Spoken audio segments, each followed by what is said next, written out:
That should work now. Excellent. Alright, oh my god. Xfinity. Why are you like this? Hey, Alika, your first one here. Cowboy, not the time to claw at me. Not the time. Not the time. Wow, did I have a morning? Wow. What is there to say other than wow? Horrible. I hate Xfinity. I hate Spectrum. I hate Comcast, even though that is Xfinity. I hate everything but Google Fiber. Google Fiber, meh. I would marry you if you were a person. My fiance might have issues with that, but maybe we can set up some kind of arrangement. Because Google Fiber is one of the loves of my life, and I was so happy to have it, and now I don't because I'm in a new apartment, and I'm stuck with Xfinity, and it is no bueno. Oh god, it's so bad. It's not Spectrum though. It's not Spectrum. Spectrum is the worst. You gotta stop, boy. I'm being licked by my dog. Just gonna post this really fast. But Alika, it is great to see you. Let me know about audio levels, music, voice, all this stuff. Like, I just set this up now. I thought I was gonna have this nice, easy breezy, chillax morning to prepare for stream, and then my internet went out, and I had to troubleshoot it with Xfinity for over an hour. That really, I showered in like a minute. I had to walk the dog. I have not eaten or had my coffee. So, and I'm about to talk about 26 movies. So we're gonna see how this goes. Oh boy. But hey, it's Saturday, right? Why Saturday, right? Why complain? But Alika, how have you been? I hope you're doing great. Yeah, sounds good to me. Yeah. La la la. Not sure yet.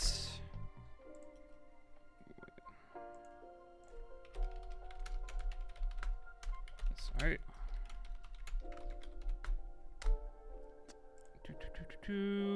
Apologies. Just had to post this stuff. Okay. Whew. All right.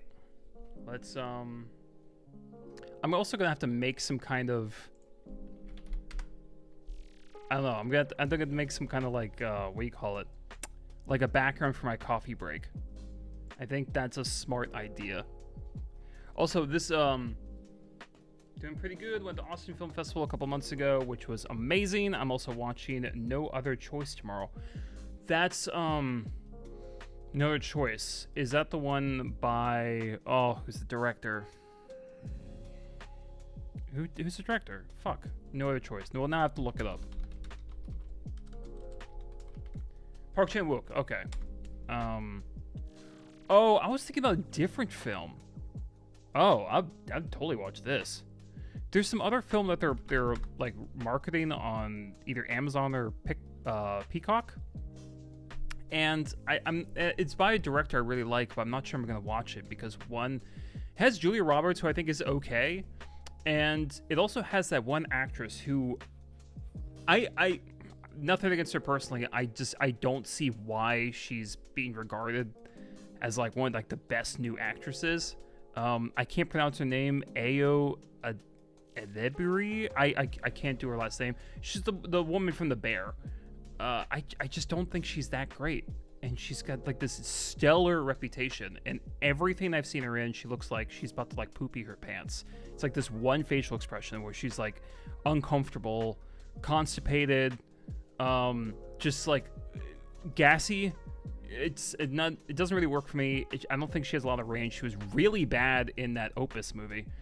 So I don't know. I'm not seeing this like incredible new talent, but I'm not saying she's bad. It's just like it's just not really. Whoops, that's not how you spell break. But I'm glad to hear you're doing well, Lika. That's great. That's always good. I'm just gonna put this real quick. And yeah, for those who are confused by this, Especially, usually my streams don't have this much color, but I thought it'd be fun. I came up with this random idea because I'm always trying to like kind of hype up movies that I don't think get enough attention. And so today I wanted to go through today I wanted to go through a super underrated movie from A to Z. So one movie per letter of the alphabet. And I thought it'd be fun, thought it'd be goofy. And yeah, so it might be a long stream. Let's just say that. Like this might take a minute.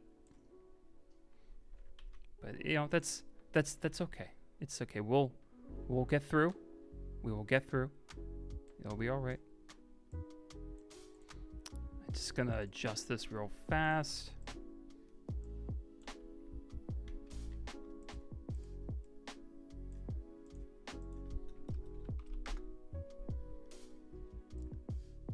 But yeah, Park Chan-wook did well, he did the Lady Vengeance trilogy, which I still haven't seen, and he did Handmaiden, I think, and Handmaiden's really good.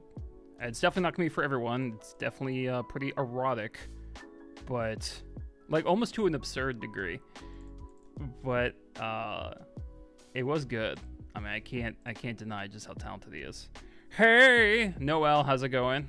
Didn't mean to sound like a gay horse there, but hi. How you doing? It's been a minute. It has been a minute since we've done a live stream. I'm just adjusting something really quick. And oh boy. Once Canva stopped being free, I realized like how like annoying Canva is when you're not paying for a premium. Something they do, which is, I don't know if you guys are familiar with Canva. Oh, hey Arthur, watching from work. Fuck yeah. Be a bad employee. They're probably not paying you well enough. So yeah, something Canva does, which is where I create a lot of my thumbnails and stuff, is if you're trying to blur like an image or a background, it stalls, like it lags a bit. And I'm like, that's weird. Maybe it's just a problem with the program. But once I got a premium account for like a free trial, it stopped doing it. So I realized if they deliberately make it lag if you're have a free account, and to me that's just so toxic. I think that's super fucking gross, and they should be ashamed of themselves for that.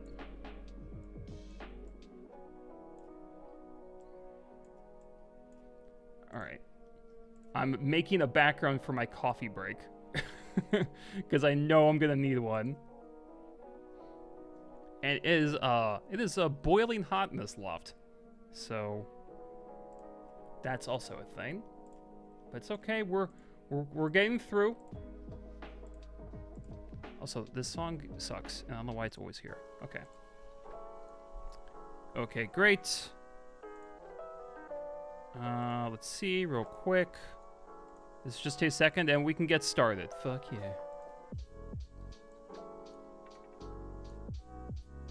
Alright, excellent.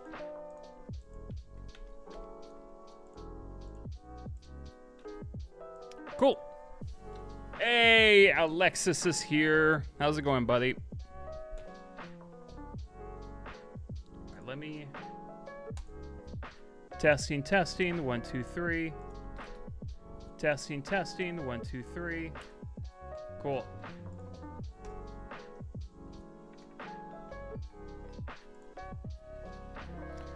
We haven't started yet, Alex. We're just about to start. Fair warning, some of this is a little scripted, but some of it's really not, because it would have taken many, many moons to write out this full script, even though I almost did, actually. I actually wrote a lot of notes, but anyway, let's just let's just go in. God damn it, sorry guys, I just had the worst morning. Alex has been helping me with a lot of like tech support, and yeah, my internet went out this morning for an hour, so that was fun, and had to deal with live chat with Xfinity. Just had the worst luck. Also, I created this background literally 10 minutes before stream. I basically had to move all my shit behind me. That's usually over there. Yes, I am. Call sign, Maverick, how's it going? All right, let's get started, because otherwise this is going to take 4 hours. Anyway, like I mentioned, some of this is going to be slightly scripted, but I'm still going to chat with you guys. I'm going to look at all your messages. My first stream of my new apartment on the East Coast. Thank you guys so much for stopping by. I'm still trying to figure out kind of like what time to upload, what time to stream, stuff like that. Different time zone.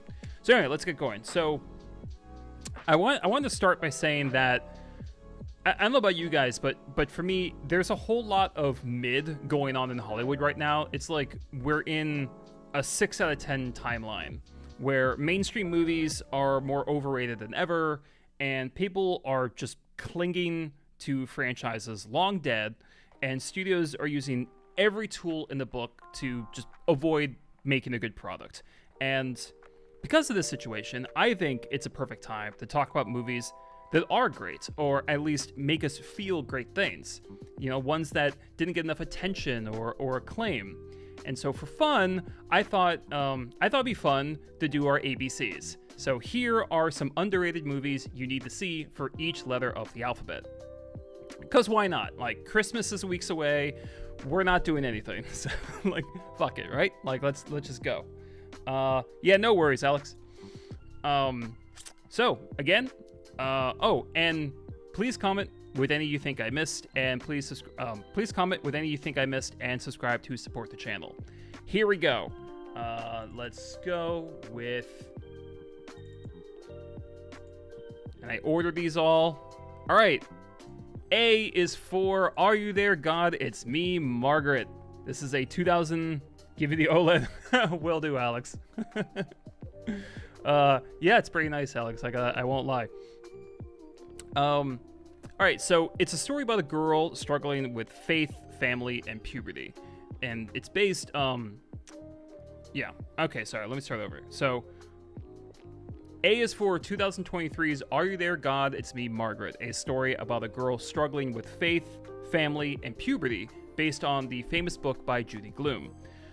Yes, it has 99% on Rotten Tomatoes, but Wonder Woman was in the 90s, so yeah, even with that third act, so let's like take that shit with a grain of salt. And I'm sure when you guys heard my description, faith, family, puberty, I'm pretty sure a lot of guys right now, like I'm looking at you now, going, not for me, right?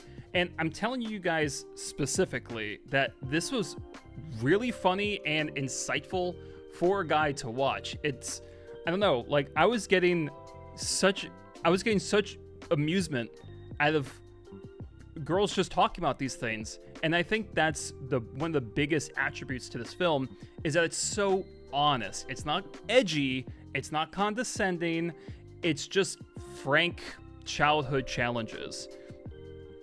Oh yeah, it's so good, Alika.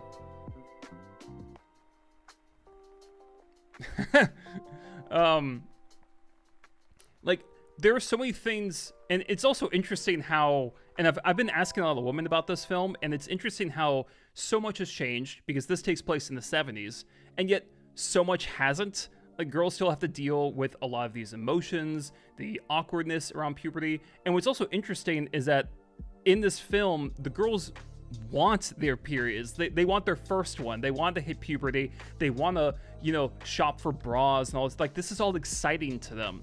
And I found it fascinating, not only just, you know, how much an adventure this was for these young, like 11-year-old, 12-year-old girls, but also just how the film was, again, just so frank and honest and direct with a lot of these things. That being said, like, so I found the story fascinating. On top of that, all the acting is great. The kids actually act like kids. Reminds me of the early days of Stranger Things when it wasn't cringy trash, like, let's be honest.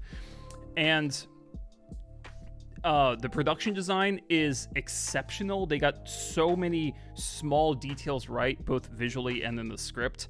I love how lived in the rooms look, and how the girls' bedrooms actually reflect their personalities without deviating from the time period. It's just perfect. I I don't know how this didn't get like some nominations for the art department, because they did a fantastic job. It feels very 70s, and yet it's emotional design as well. The ending is lovely. This is a huge recommend, not just to everyone, but especially mothers and daughters. This is a great mother and daughter film. And I think, young girls out there would get a huge kick out of this too. Like I mentioned, the awkwardness around puberty, your first crush, a lot of these things will resonate for many people. Everything here looks like an easy, breezy movie, and it is. It's very pleasant and fun for most of it, and yet it has so much more to offer. I think this is one of the best films that come out from that year, so definitely check it out.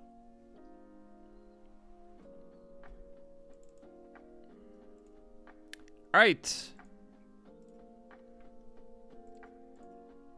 B is for The Bear from 1988. No, not the show with the actress who looks like she's always gassy. So, I almost went with Big Trouble, which is a hilarious comedy, and Dennis Farina just steals the show. Big Trouble is a comedy with memorable jokes and Big Trouble is a comedy with memorable characters and actual jokes. Like, what? Like, do you remember that?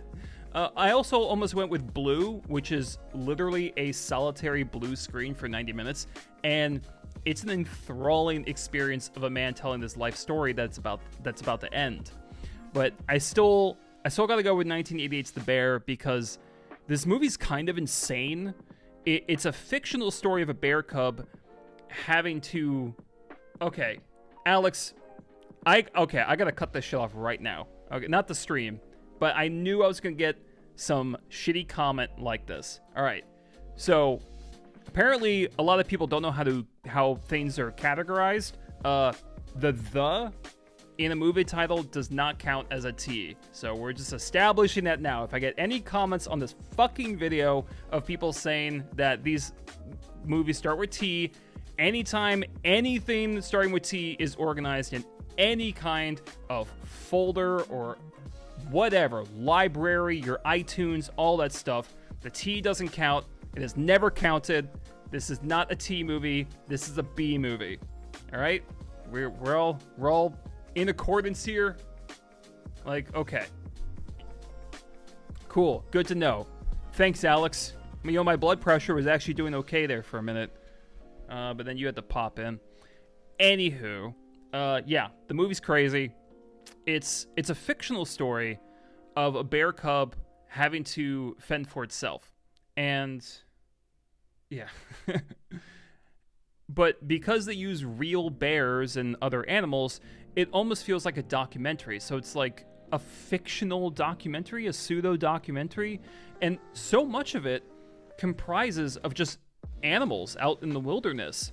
And I've seen, and yet they get such, I don't know, like I've seen great dog acting in films, for example, but they got really emotional performances out of bears, and I didn't think people could really do that. Also, I mean, bears aren't really domesticated, at least not at their, of their own will. Oh, and fun fact, since there is a cub and an adult bear in the film, and they aren't related, the filmmakers had to ensure that the cub would be safe. So they put a stuffed animal that looked like the cub in the adult's cage, and then slowly introduced the real one. And that was their way of establishing a bond between the two and making sure everyone was safe. It just goes to show that kind of effort that, is involved in the project when people, care about the final product. The shots in this film, the kind of reactions, the action, yes, there is action. All of this that unfolds are all of this is doubly impressive when you think about how they actually pulled them off. But even without that, even without thinking about how they set up these shots, it is an entertaining and surprisingly violent and dramatic movie about a cub having to find its bravery. And if a cub can do it, I feel like we can do it. I'm not sure whether we needed the sex scene. That's something I could have, lived my whole life without. But there is also a scene of a cub running around in flowers and chasing the frog, and it's stupidly adorable. So I think that balances out.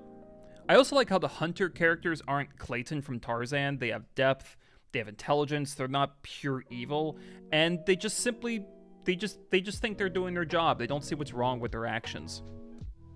So if you want to see something with the realism of a documentary but the drama of a fictional narrative with a great finale, check out The Bear. Again, that's the 1988 movie, not the show that's dissuaded a whole generation from starting a restaurant. So, The Bear. Check that one out. That's number B. Number B. That's letter B. Wow, I really need my coffee. I was about like letter 13, I'm gonna have a coffee break. I think that's fair.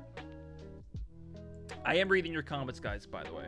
And yes, thank you, Arthur, for that little swipe at Alex. Alex can take it. All right, C is for Contagion. A disease movie that isn't boring? How is this possible? I don't like disease movies. They're slow. They take forever to get going. I never really attach myself to the characters. This one's awesome. And I think the best part about this, well, there's so many great things about this movie, but the pacing is perfection. No scene is wasted. No moment doesn't need to be there. And despite the sheer number of characters, I mean, this cast is stacked. They all feel necessary to show the different kinds of attitudes when it comes to pandemic response. It's both fascinating and depressing that this came out in the mid-2000s and yet so accurately depicted COVID. It's pretty wild to watch this after COVID and kind of re-experience a lot of this. It's prophetic. The struggle to educate the masses without terrifying them into a frenzy, the pressure to find a vaccine without doing it haphazardly, the conspiracy theories, the charlatans pushing untested cures, the panic in the streets, the looting, the speed at which the disease spreads, all of this felt very close to home. And aside from all of that, there are some really intelligent decisions at play here. Like, for example, every time a new city is introduced, the population is always listed, as if to say, this is how many people could get infected. And it's intense, man. When people touch doorknobs or railings, the camera will linger for a moment. So all you can do is think about the infection that's just been planted. The story also starts on day 2 of the virus, and the rest of the plot shows how all these scientists try to backtrack to find the source. And at the very, very end, we see day 1 as a kind of like fun wrap-up.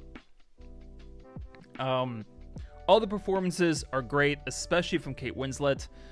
There's a hospital scene with Matt Damon that is just raw and heart-wrenching. And I have to reiterate how quickly this thing moves. I mean, there's never a dull moment. From jump, I was glued to the screen. Even without our shared experience with COVID, I think this is a smart and dramatic film. But post-COVID, I would say this is a must-watch, and I consider it to be the best of the disease movie genre. Not a huge genre, not a great genre, but I think this one's by far the best. Let me check out.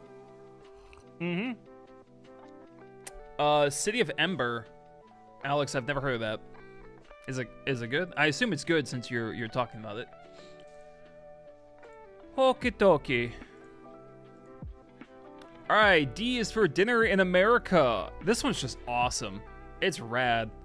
It's Dinner in America. It feels very much like a modern John Waters film. And if you don't know who John Waters is, you gotta see some of his stuff. It's very fun and zany. This is a punk movie. And not just because it's about a punk rocker and his dedication to music and rebellion, but the film itself is rebellious. It's wild, it's frantic.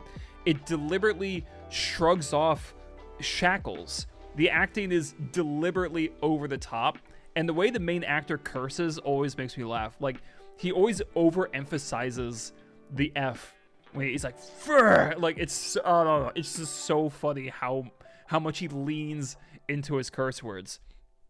So, yeah, Dinner in America is sex, drugs, and rock and roll. And if I can live with you guys for a second, as both a musician and a film buff, I get a little upset when I see movies about music that lack flavor.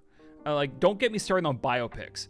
I know, I don't know, like, to me, a movie that's about a music genre, whether it's punk or jazz or metal, whatever, it should feel like the music itself. I mean, it's about music. Music is passion. And a lot of times these movies fall short. A soul movie should be soulful. A rap movie should have swag.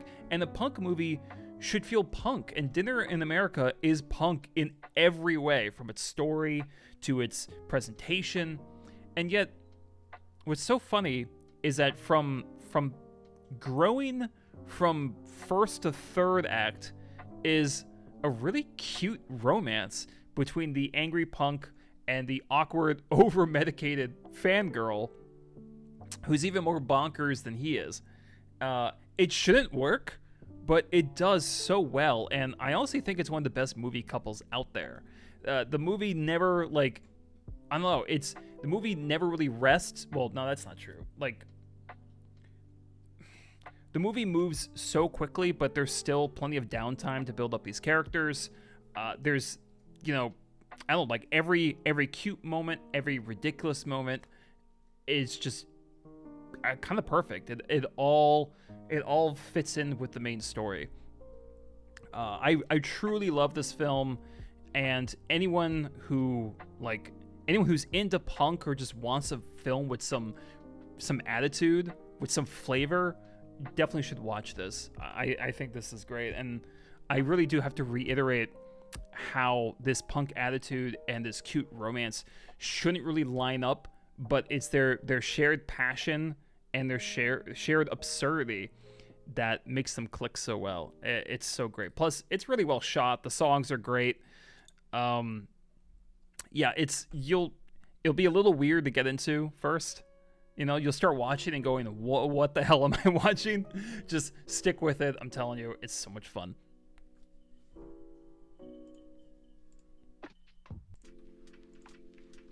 All right, we're going to get through them, guys. All right.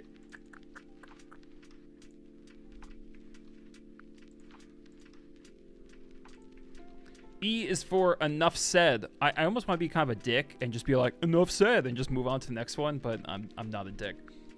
So, this movie, yeah. This one's really sweet. So, romantic comedies are not my favorite genre, but there's some I truly, truly love. And, do it, says Alex. Yeah, someone else here saw it. That's awesome. Yeah, Kyle Gallner is awesome in that movie. He's so great. I mean, both of them are. They work really well together. They have great chemistry. Anyway, enough said. So, romantic comedies with older couples, I think, are kind of an untapped concept. Like, look at the movie Julia, a film with such a perfect, darling couple that I refuse to acknowledge the other shitty half of the movie even exists. And this movie also, like, I mean, where to start? This probably has the most sensitive performance from James Gandolfini, and he does a fantastic job. The chemistry between him and Julia Louis-Dreyfus is wonderful. The two characters click immediately. You can feel it. It's there plain as day. And it's not based on attraction, but humor. Like, they get each other. The dialogue bounces back with zero effort. And when you click that well with someone, it's impossible to ignore. And this relationship is built on that. All the side characters are really funny, like Toni Collette and her drama with the housekeeper. It's like a constant like evolving punchline. It's really great.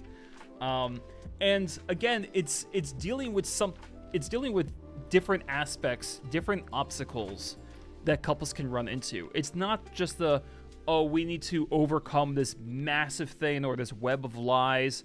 It's more just smaller little nitpicks that are like little needles that can actually break down a relationship without either party even really seeing it happen until it's kind of too late. So I think it's a very intelligent film about relationships, especially older ones. I think the performances are wonderful. And again, I really have to harp on like James Gandolfini proving once again just how much range he had as an actor. And I did a little bit of research, and I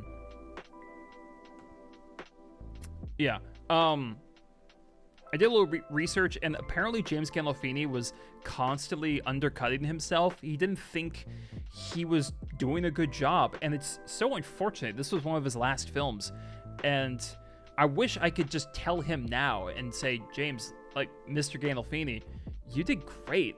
Like, you did a fantastic job in this. You don't always have to play Mr. Tough Guy. You can play someone who's, like, kind of a dork, kind of lazy, kind of, like, fun, but also, you know, has not much in terms of long-term goals or aspirations. He's just, like, a simple, nice guy. And James Gandolfini takes that, and both him and the script really turn it into a well-realized, memorable person. This is like one of those perfect, like 7 or 8, like, I wouldn't say perfect, but like this is one of those nice but still very intelligent, sharp 7 to 8 out of 10 movies that are short and, you know, get the job done and don't waste your time. I think this is one of the best romantic comedies I've seen in a while. Dad Side Hobbies. Hey Clay, hopefully you're all settled into new place. Must be if we're psychologically ready to be doing underrated. Yeah, it's been crazy settling in, but my family's been helping me so much. I had a bit of a crazy morning today. I barely got the stream set up on time. I think I was actually like setting things up at like 2 minutes before it started. So yeah. Oh boy. Have you seen Sesame Street episode James Gandolfini? It's so sweet. No, I haven't. I've seen a few clips of celebrities in Sesame Street. I think Julia Louis-Dreyfus, Elaine, I think she was in it. I saw a clip with her, I think. I saw a clip with Robin Williams. I did not see one with him, though. That sounds great. I gotta look that up. Okay. Oh, this one. This one might be the most underrated on this list. The F is for The Fall. The Fall. This might be the most underrated, underseen movie on this list. It was filmed in 23 countries with no special effects, and there are so many like gorgeous computer background worthy shots in this movie. It's just ludicrous. And it's such a beautiful movie. The movie's essentially about it's a movie about storytelling. So there's 2 stories happening at the same time. One is a man in the hospital talking to a young girl and telling her these fantastic stories, and then the other part of the movie is those stories themselves on screen in these lush, gorgeous locations. And the 2 stories, the A and B stories, interact. What happens in part A obviously happens in part B. It's really funny how they can get interrupted. And we start to see this drama unfold, not just with this fantastic story, but in the main story, in the hospital. And we understand, why the man, what's wrong with this man, why he's opening up to this girl. And we see that unfold as well. There's not only, and so it's really interesting because I feel like people are going to like different parts of this. Alex, shut the fuck up.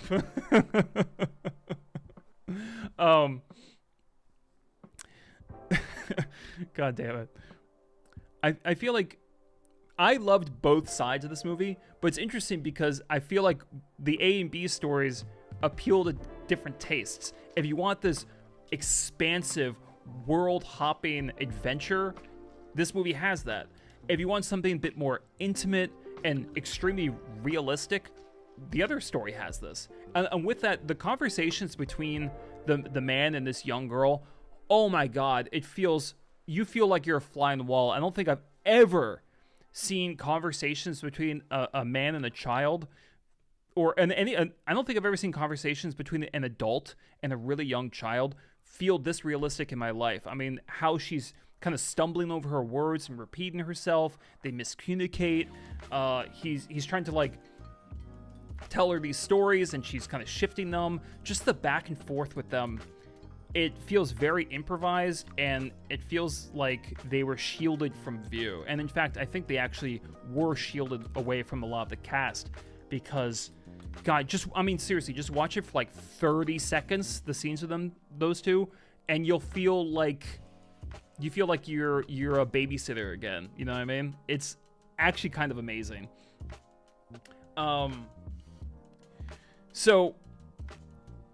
Oh, and there's a stop motion sequence in this. The movie also has possibly the best scene transition in cinema history. It's mind-blowing. The locations are incredible. The fantasy element is intentionally over the top and fun and extremely colorful. So there's just so much going on in this. Even the way it starts with these slow motion black and white images, they look beautiful. And I am not going to shame anyone here for not seeing it. None of you should feel bad for not watching this movie because the distribution for the fall is fucked. It was almost impossible to find this movie, and even if you bought the Blu-ray like I did, it wouldn't work in Blu-ray players because of region restrictions. So thankfully, at least the last time I checked, it's available to watch on Mubi, so you can all watch it, and you really should, because this is a visually outstanding, colorful, emotional film that's like nothing else I've ever seen. Incredibly realistic, like a realistic drama mixed with just a fantastic fantasy. It's a wonderful combination. It's great for anyone who just enjoys the art of storytelling, who's ever told stories to other people. It's, oh god, it's so great. And just when you think like the movie's kind of running out of images, it shows you more. It's insane. So please watch The Fall if you can find it.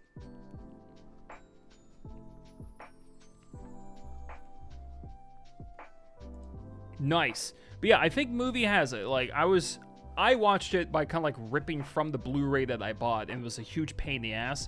But I think Movie still has it. Maybe we can check before the stream ends. Let's check this. All right, G is for Good Time by the Safdie brothers, starring Robert Pattinson. I almost went with The Ghost Rider, the Ghost Writer. Very big difference, and which is the closest thing I've seen to a modern Hitchcock film. It's suspenseful, it's tightly directed, the ending is a masterpiece, one of the best endings I've ever seen, and yet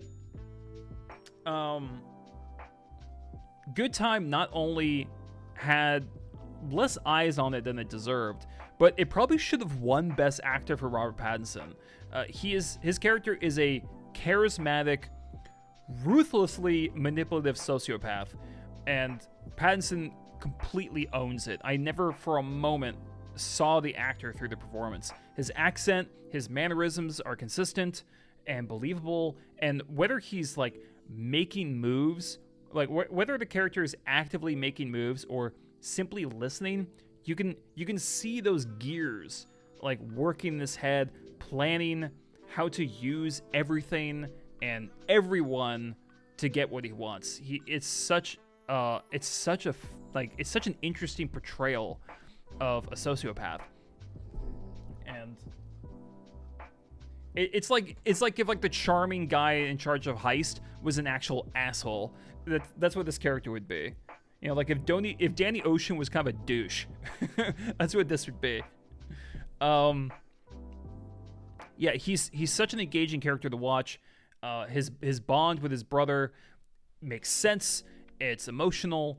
And honestly, like, this is one of those movies where you need to just watch the first 10 minutes. If you don't like it after 10 minutes, you can give up. But I have a feeling most people are going to stick with it because it starts with this pulsating energy. It's a bank heist. The energy never really lets up. The character is captivating, and it's a stressful film. It is exhilarating and stressful at the same time. I know more people know Uncut Gems from the Safdie brothers, but I think this one's better. It's tighter. The characters are stronger. The music is wonderful, and from start to finish, I was on edge and just having a blast. I actually like the kind of claustrophobic filmmaking that's in here. The use of color, it really pops in certain places. There's a montage featuring a guy who just got out of prison, and that whole sequence is just like rapid fire entertainment. Yeah, God, I wish I saw it in theaters too. Yeah, the pose also, yeah, fantastic poster, really good. So if you want to see like just this bullet speed, stressful kind of movie, absolutely check this out. If you like Uncut Gems, you have to watch this. It's pretty much mandatory because I personally think it's better. So much fun, and I was so happy to see Robert Pattinson, in my opinion, with this movie, fully shrug off the Twilight bullshit and become like really rise to the occasion and show just how great of an actor he is, because he is, and this performance is phenomenal. Really need to watch it. All right.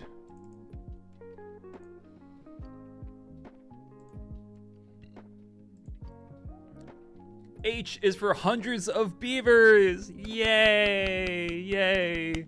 So I almost went with Haywire. It's a slick action thriller starring Gina Carano, so she, the character can actually fight. Sorry, hey cowboy. But I wanted to go with this because even though it's more highly rated, like very few people have seen this, and I think this is just such a special film. I just want to like shout it from the rooftops. So yeah, Hundreds of Beavers is a 90-minute live-action Looney Tunes film. That's really the best way I can describe it. So if that sounds fun to you, you need to watch it. If it sounds exhausting, maybe not for you. I love visual storytelling, and that's what this is. This is visual storytelling. There's basically no dialogue, and the amount of visual gags feel endless. The movie sets up its own rules regarding physics.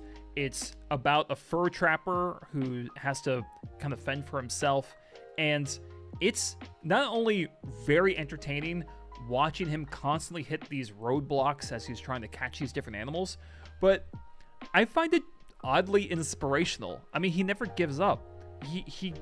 And it's about trial and error. It's about experimentation. It's literally mapping out your journey and deciding, okay, let me try this. Oh, that didn't work. Well, let me try this then.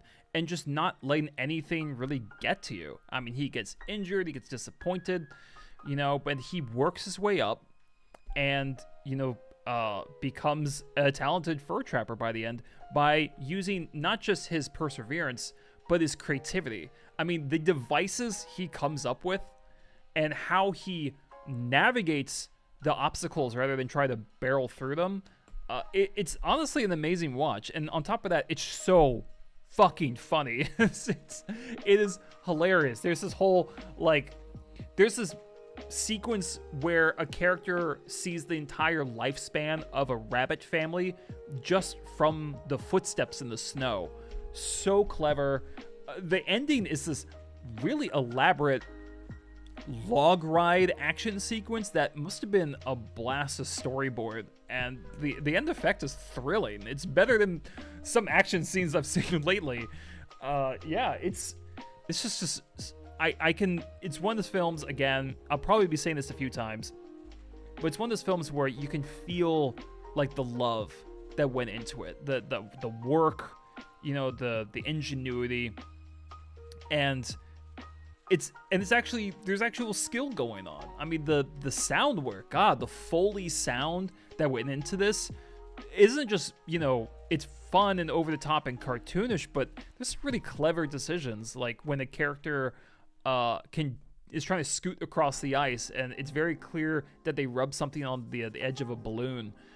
Just so much creativity went into this movie, and I have to applaud it for that. Big win for me. God, Hundreds Beavers was dumb. I mean, that's a compliment. Yeah, it's very silly. I mean, some people will probably watch it for 15 minutes and go, not really for me. And that's the thing. Also, I think the only problem I have with this movie is the first 10 minutes aren't great. I understand they're setting up the character and it's the inciting incident. I don't think it does a good job kind of pulling people in. But once you get to him actually trying to survive in the wilderness, it really picks up, and it just gets better from there. All right. I is for The Imposter. This is my favorite documentary ever made. I don't watch that many documentaries, so I guess take that with a grain of salt. But okay, so this movie, this is one to actually kind of stop, because I know some people are probably working while watching this, and that's cool. But this one I feel like is one to sort of bookmark in your mind. We're talking about 26 films today, and I know things can get a little muddy. The Imposter is the only movie on my list today that actually sits in my top 20 favorite movies of all time. I think this is amazing. It's a phenomenal documentary, my personal favorite. And the way I like to describe it is, if Lake Mungo is a pseudo-documentary so realistic it feels real, then The Imposter is a real documentary that's so cinematic and so crazy, you may think it's fiction. And it's not, it's all real. My issue with a lot of documentaries is that beyond simply delivering the facts, there's not that much effort in crafting something emotional. And maybe that's not inherently wrong. I mean, that's not necessarily a bad thing. The truth should be vital for a documentary. But for me personally, a lot of them can feel a little stale. And the director of The Imposter clearly took advantage of film as an art form and crafted us a really entertaining but harrowing experience. How the interviews are shot, how the villain's voiceover interrupts the reenactments. It's like the villain himself is trying to influence the truth. The editing is immaculate. I love how scenes are transitioned. The actual events of the story are both heartbreaking and just bonkers. And it only becomes more twisted as the film goes on. I mean, it never feels like, it's never ridiculous to a funny degree, but each twist is kind of insane. And unlike the recent series All Her Fault that's on Peacock, that's constantly being marketed to me, the story about the missing child never loses focus here and doesn't get bogged down by this corny melodrama. All Her Fault sucks, by the way. I don't know if I've really made that clear. Anyway, I don't want to talk too much about this. Every Frame of Painting, the YouTube channel, did a wonderful video essay on this. I would go into this one kind of blind. Just know that it's about a missing child, there's a villain involved, and it is one of the best movies I've ever seen. So I will just leave it at that. What's the 13th letter in the alphabet? H is 8.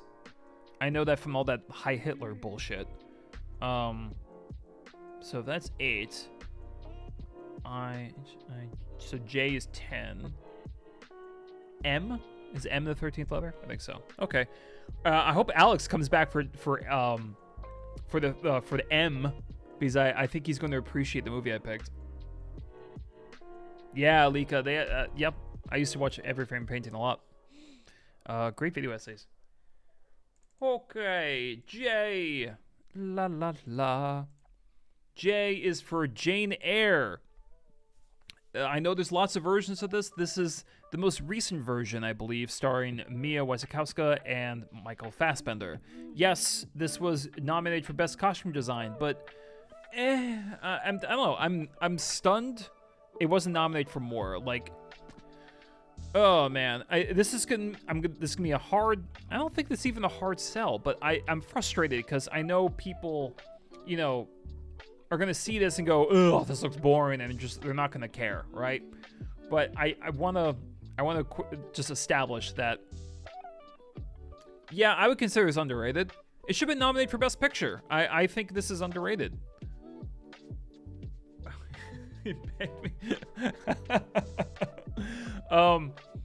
So there's this tendency with these kind of period pieces, like Wuthering Heights, Pride and Prejudice, Emma, all that there's this tendency for those kind of movies to feel a bit visually stale.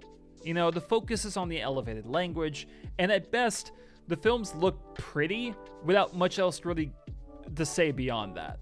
I will say that Emma, starring the Emma movie from the 90s, has beautiful lighting, but otherwise, yeah, there's not too much to write home about when it comes to the sound and visuals of these kind of movies. Yeah, Dad's side, don't say pegging on the internet. It means something completely different. Food for thought. I know what you meant, though. So, the thing with Jane Eyre is that the cinematography isn't just gorgeous, but it's surreal. The way it's framed, the way it shapes characters, the close-ups, the use of natural light. It creates something almost hypnotic and even a little trippy in moments. Like just the way someone is framed in the background with the light kind of melting their body away, the close-ups on fire, and we just sort of linger at it and just watch the tinder slowly kind of curl with the fire. I mean, it's a very visceral, dreamlike kind of movie, and I wasn't expecting it from something like this. And okay, enough, guys. Another thing that separates this from other period piece romances is how gothic this is. This is so gothic. You got these rumbles in the dark house, voices drifting on the wind. There's this story of a woman with jet black hair and they say sapphire eyes, who kind of described kind of like a wolf that haunts the town. Little moments like this, it's not scary, but every time you're starting to fall back and think this is just like a typical period piece romance, they start to these elements start to creep in a bit and unsettle you. And again, another wonderful thing I was not expecting. I haven't, and it's funny because when we talk about movies that are dreamlike or surreal, we always picture these like psychedelic colors, right? But this isn't. It's true to the time. I mean, there's not a lot of bright colors in this movie, and yet the effect is so surreal and dreamlike. Like I said, it's kind of amazing. The acting's incredible, as are the characters. Rochester, who's played by Michael Fassbender, is so engaging, and I think that's one big appeal that's going to bring a lot of guys to this movie, but also women as well, actually. The character is a brute. He's rude. He's haunted by his past mistakes, and yet underneath it all, there's a vulnerable man who has a good soul, and he does want to be happy, but he's kind of given up. So he just decides to just be filled with rage and to lash out at anyone nearby because it's easier. I feel like that's going to appeal to a lot of people because for guys, you think, wow, you know, I kind of missed seeing such old school masculine men in movies these days who are flawed in interesting ways. and women are going to like him for the same reasons, and they feel like they may be able to fix him. So I think it kind of works for everyone. And Jane Eyre, how many war scenes? There's no war scenes in this. Jane Eyre herself is pure. She's steadfast. But this makes her more interesting, not less, because she holds on to all of these virtues, even when life is constantly punching her down. The music is soulful. The dialogue, which I'm sure is taken straight from the book, it's very intelligent, and quite a few times I was rewinding to kind of try to internalize some of it better. The ending is one of my all-time favorites. It gets me every time. So if you have a passing interest in a period piece romance and you don't really know which one to watch, or maybe you're not really a big fan of the ones you have seen, huge recommend for this one, because this one is cut different than the others. This one's cut different from the rest. Small thing, but I like how in that poster her eyebrows merges so smoothly into her shoulder. Oh yeah, that is good detail. Yeah, good call out. I think this is better than Forrest Gump. I do. Very different films. They're kind of impossible to compare. But Forrest Gump has some really annoying moments where he's constantly... where Forrest Gump is responsible for all these major events in history. I didn't really like that. That was a bit corny to me.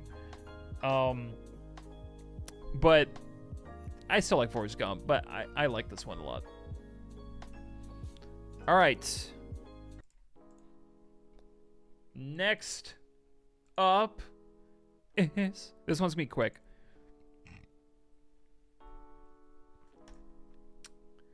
K is for Krisha.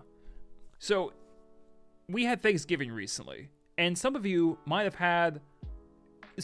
think, man, that was the worst Thanksgiving. It wasn't. The worst one is in Krisha. This movie might be more stressful and uncomfortable than the movie Good Time. And it's less in like a pulsating, entertaining way, but more like the most awkward or nerve-wracking moments in any family party, and take that moment and stretch it for 90 minutes. Yeah, it's tough. It's great, but it's tough. It's also the same director as It Comes at Night, but don't hold that against him. I know some people hate that film, but it's really interesting to see where like he started. Yeah, the lead actress is just the director's aunt, I think, I think it's his aunt or his mom, and she's amazing. She, from the very beginning, you know something's wrong with her, and just the way she stares in the mirror, how she tries to make amends, and how she just can't let things go, and always ends up kind of making a situation about herself. It's fascinating to watch that kind of unfold in real time. There's a 360 kind of shot where she's preparing the turkey, and combined with the really, I know a lot of people use the word eclectic, I'll just say bizarre music that's happening in this movie, it makes it such a stressful sequence, even though you shouldn't really be stressed out. From start to finish, this movie is just kind of like holding little knives away from you and just right in front of you and just saying, I'm not stabbing you, I'm not stabbing you. And that might sound awful to a lot of people, but the acting, the use of music, the drama as it builds up through the film really felt not just shockingly real, but at points just shocking in general. And I do admire this film, and I think there is definitely an audience for people who want to see something stressful, who want to see something real and raw like this. And for them, you should watch Krisha.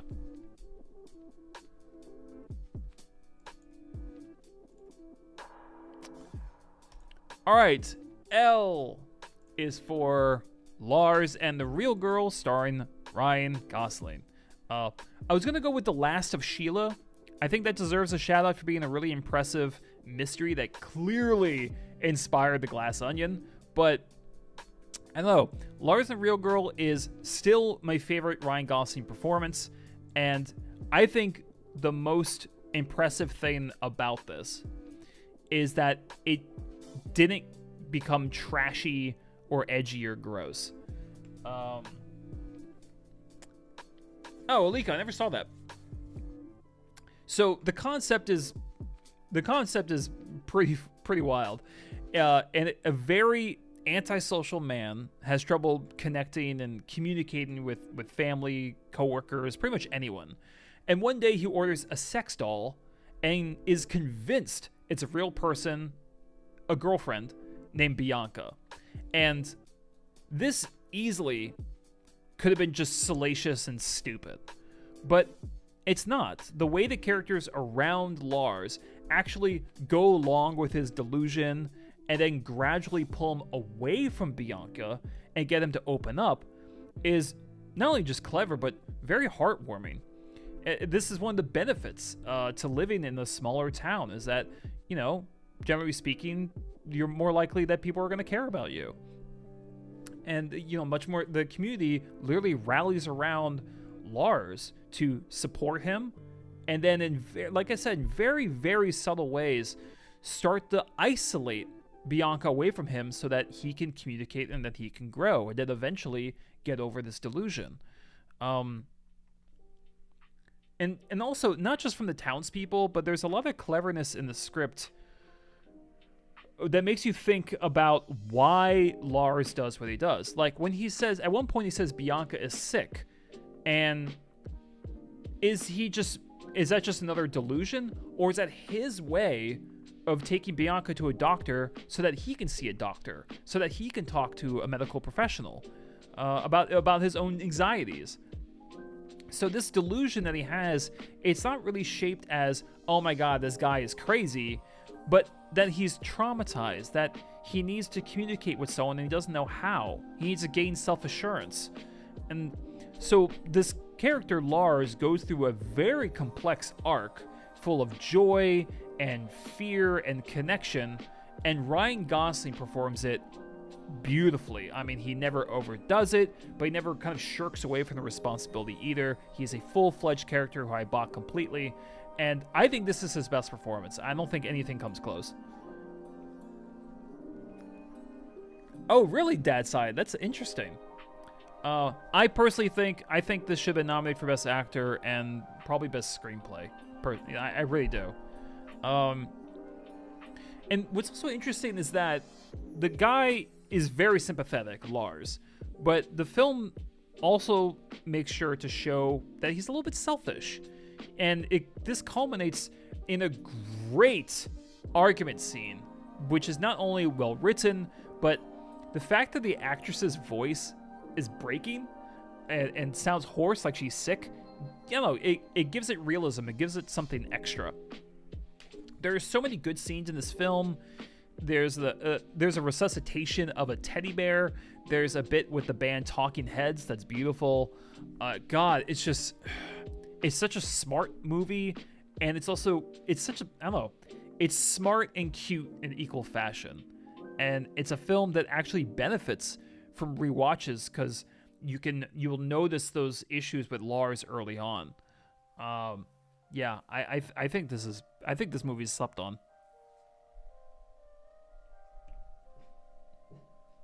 Yeah, well, he did, Dad's Side, in my opinion.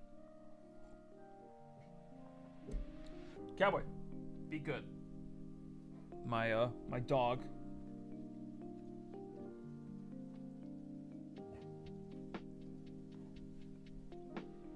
My giant fluff of a dog. Oh, Nice Guys is so fun. I don't know what happened, man. Did that movie bomb? Because, like, it was so set up for a sequel that just never happened. And it was such a shame. I don't know about you. This is a slight tangent. Oh, Depp, yeah. 3 hours. 3-hour difference. Alika, I don't know about you, but my favorite part of Nice Guys, two things. One, when Ryan Gosling is trying to juggle the door, his pants, and a gun while he's in the bathroom stall. Hilarious. But also in Nice Guys, the amount of collateral damage in that movie is fucking hysterical to me. I love it. Like, it sounds mean, but they're constantly, bystanders are getting injured. And it's so funny to me. Every time someone shoots at the good guys or the good guys shoot the bad guys, like some civilian gets shot in the leg. It happens constantly, and it's just so funny to me. Anyway, perfect timing, Depp, because that's L, and and the anime movie's popping up. Oh my god, it's happening. Clay's recommending anime. M is for Mononoke the movie, Phantom in the Rain. Yeah, that's it. Wow, what a title. Oh my god, says Alex. Yeah, Alex, perfect typing. Perfect timing. So, this was really tough to narrow down. Mood Indigo is a French film that's basically a playground of ideas. The Man from Nowhere has the greatest knife fight I've ever seen in the film. But I wanted to shout this one out because I've never seen the show, and I never felt like I had to. Because I think the confusion and disorientation that happened in this film, how fast it moved, actually was an asset. And I'm always complaining that movies are moving too fast or like they're too edit happy. But in my opinion, a lot of times movies are doing this to try to distract you from a boring story or to tell you things you already know and essentially just treat you like an idiot. Mononoke doesn't do that. Mononoke, the movie, delivers a lot of information, does it quickly, and also establishes this kind of paranormal horror plot that really kind of rears its head in the second act. And I realized that the quick cuts and the psychedelic colors aren't just, visually appealing, but it helped the horror in a way because I was never settled. I was always looking around the screen, trying to get my bearings, and the way the horror creeps in is through like this object, and you start to see it pop around in different scenes, and you start to go, wait, did I really see that? Or is this yet another kind of visual obstruction that's happening in this movie? So it's rare that it happens, but the over editing I think worked really well emotionally for me in this film. It's how do I describe this? But really, to harp on the visuals, like, I'm saying it's colorful, but colorful doesn't really do the experience justice. This movie is like being dropped in a vat of Skittles and having to eat your way out. Like, that's how this movie feels. I don't think I've ever seen something this colorful in my entire life. It's insane. I love the kind of, how you even describe him, but sort of hero of this story, the guy who you're not really sure you can trust, but ends up being the one that tries to banish the spirit. I really like the voice actor, his design, how untrustworthy he looks in his expressions and kind of even like his tools. But then he becomes the person that you're rooting for the most.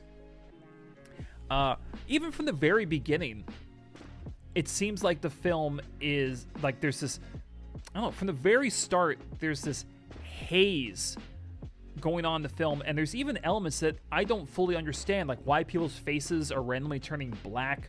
There's this constant fume of like there's constant smoke and fumes occurring in this like on screen, and you're not even sure what the sources of them are. So it's disorienting, it's hypnotic, it's such a blast of different colors, and I don't think I've seen a film like this that was so in a way overbearing with its design, and yet because it's a horror plot, at least for a little while, and because it's about this like encroaching villain, I think it just, I don't know, it worked for me. And it shouldn't work for me, but it worked. I'm not saying it's flawless. Of course, like there's like this epic boss fight with the crazy music, and that to me was kind of like it was kind of a shark jumping moment. I didn't like it. It felt like they put that there for like the more standard anime fans, and I felt like it lost something in that moment. Alex. So is this the best anime movie ever? No, I would probably say Spirited Away, at least for the ones I've seen. But it's definitely one of the more original films I've seen, especially in its pacing and its design. This is Hollywood. This is not giving you a pass to edit your movie like it's 90 TikToks stringed together, okay? Like F1. Okay, I'm looking at you. Right? That's not what I'm saying. I'm saying for this specific kind of thing, especially with animation, I think the effect worked very well. And yeah, there's just some badass sequences in this movie, but it's rare to see a film where the second act is the best, and this movie had it. It was creepy. I was actually starting to understand a lot of the elements in this because it takes place in the harem, and I was just starting to get my bearings while these new elements were showing up, and I felt like that was a great peak in the film. I need to watch more anime. Alika, be careful, because the moment you say I want more anime, these two guys are going to jump all over you. So just be warned. Be warned of, because the weeb army will smell you, and they will invade your home. They will invade your Discord. All right, sabers drawn. So just careful. If you ask for anime recommendations, careful, because you don't know what you're gonna get. You might get a tasteful movie. You might get a show that's 4,000 episodes and half of them are side boob. So be careful. Careful when you ask for anime recommendations. Okay, don't say I didn't warn you. All right, don't say. Dad's side, yes, I did watch K-pop Demon Hunters. I thought it was decent, decent to good. There are parts of it I really liked. Some parts I did not. I personally didn't really care for the story. I thought the music was good. I'm not really a K-pop fan, but I could tell the music was well done. I just didn't really like the story. Loved some of the design, but the story kind of the third act I stopped caring. I really dropped off in the third act, but I did like the setup a lot. I hated the agent character though. It's so annoying, but that's how some agents are, so that's fair. Agent, manager, whatever. Anywho, this movie's a trip.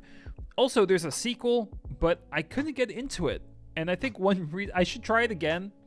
But I think one reason I couldn't get into the sequel was like this one voice actress. It was like the most over the top. I'm not gonna do it because, God no, I don't want a clip of me doing that anime voice. But it was so over the top and squeaky, and I immediately I lost so much interest in it. I couldn't do it. No, I can't even do it. Like, my voice can't get that high. But like, how do I describe it? She delivered the line, and each word got more higher pitch. It was ridiculous. It was just like, da, da, da, da, da, like that kind of thing. I'm like, what? You tell that actress to read that line again. Come on, get the fuck out of here. Like, no. No. Sorry, quick test.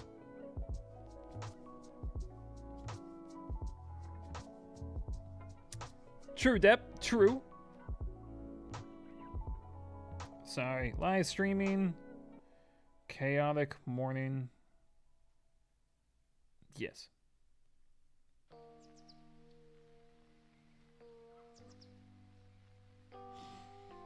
All right. What the fuck is this song? There we go. Okay. So that's Mononoke, the movie, The Phantom Rain. An anime movie I actually like, partly because it's wild and original, and partly because it doesn't have a lot of the anime tropes that I despise. There we go. See, I managed to dig in an insult with my praise. All right. N. Oh, this one's fun. Oh, I'm gonna do a whole movie about this one. I'm gonna do a whole video about this movie at some point. N is for Not Another Teen Movie, my favorite parody of all time. Either that or Airplane. This movie is so goddamn funny. Again, another letter I was struggling with. Nice Guys, Nightcrawler, both awesome. I actually saw Nightcrawler in theaters, which was pretty intense. But I thought you were going to take a break at M. Ooh, I'll take a break after this then. Thank you, because I do need coffee. However, I have to talk about this film because, number one, it got obliterated by critics. I mean, they hated this. And I understand partly why. There are two scenes in this film I hate. I hate them. They're gross out jokes. I'm not the biggest fan of gross out jokes. I think they can work The vomit scene from Team America is amazing. But it's amazing because of the music in the background, right? Like, you can't just be gross. You have to do something else. And this movie, the gross out scenes in this movie are not done, like, they're not clever. There's nothing else going on. They're just gross, to be offensive, and to, like a bad kid, like, stealing out of the cookie jar. And it's so immature. And it's so frustrating because, as silly as this movie is, I think this is a great comedy aside from those two scenes. Like, it has all the elements that I consider good comedy. And, you know, the paramount of which, along with Office Space, this movie gave me probably the most laughs per minute of any film. I have not seen a film in the past decade that's made me laugh even close to this one. Now, I think part of that, and I can't be the only one, right? Like, is anyone else noticing that modern comedies are just not making them laugh? Like, it can't just be me. There's no way I'm the only one on this little island who's watching modern comedies and just, like, stone-faced, right? It can't just be me. Please, please tell me it's not just me, because I don't think a lot of these actors are very funny, and there's no jokes. There's no jokes in these movies. They're really bad setups. They're just lazy improv. And I think these modern comedies, they're very lazy to me. They deprioritize the actual jokes to focus on other stuff. And yeah, they don't have jokes. I think that's the biggest problem with modern comedies, is that they don't have fucking jokes. And not every teen movie is, like, stuffed with them so much it's like comedy hemorrhage. I hate the two gross out scenes, but I think that's why I hate the gross out scenes so much, because they drag down the good stuff. They're like a stain on what I think is a really strong comedy. First, the cast is great. The line delivery is perfect across the board. No performer is half-assing it. Everyone's delivering their lines with such, like, genuine emotion, but they're such ridiculous lines that it makes them so funny to me. Captain America, Chris Evans, plays the main jock character of this movie, and not only is he very funny and has great line delivery, but his expressions, his use of his eyebrows, it's funny every time. And hey, also, anyone there who wants to see Captain America naked with a banana in his ass, here's your movie. I remember saw a clip of the post. Oh yes, Alika, that's a great scene. The straight-faced line delivery works so well for these lines. I don't know how these people said these lines without cracking up. There are too many funny scenes to count. I'm just gonna list a few. You have the world's most awkward kiss is in here. This entire basement scene's amazing. The cheerleader with Tourette's, the world's fastest makeover, the hyper aggressive coach, who I'm pretty sure they modeled after mine in high school. Also, there's background jokes everywhere. There's constantly signs, and there's constant signs and sounds dotting the landscape in this that just provides a little quick dose of comedy, and it helps rewatchability as well. Yeah, ew, Jeannie Briggs. She has glasses and a ponytail. Now I realized that.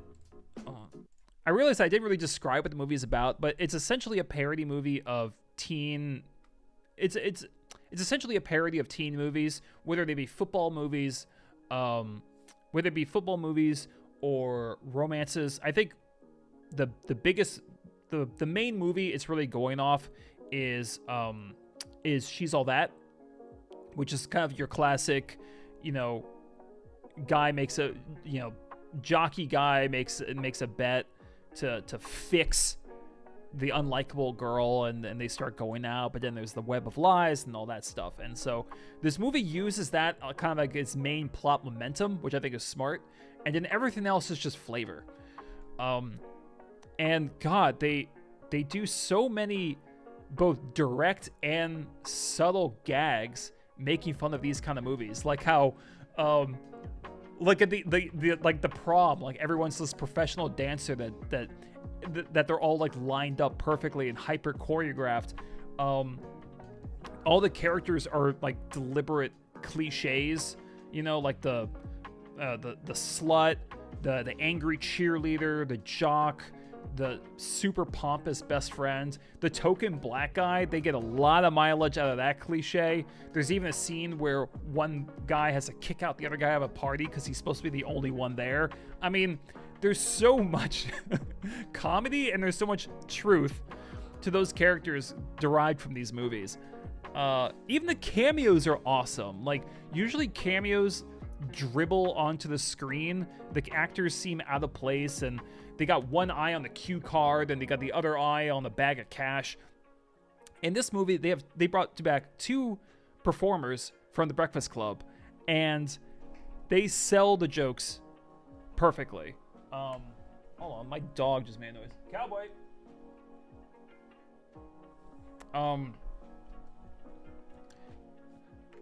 What the guy from the Breakfast Club, I can't remember his name. He perfectly captures his performance from the original film, and the scene itself is hilarious. It's basically breakfast scene with a potty mouth, and with this actor and the rapid fire dialogue, it's hilarious to me. It makes me laugh every single time.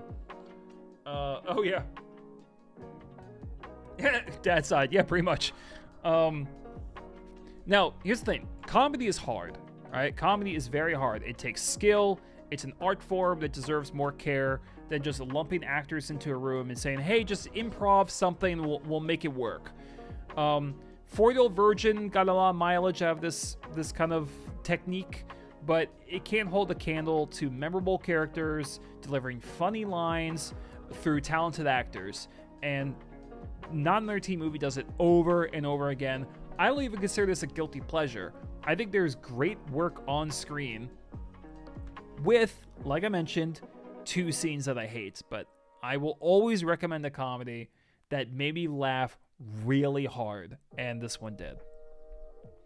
Also, I know I'm gonna have to censor this in the video, and I'm sure I'll catch heat in the comments, but the bit with the cheerleaders makes me laugh every time. And anyone who's seen this movie knows I'm talking about when the cheerleaders get accosted by the cheerleaders from a black school, and they're like, we know you stole our routine, and then they perform the routine. So funny.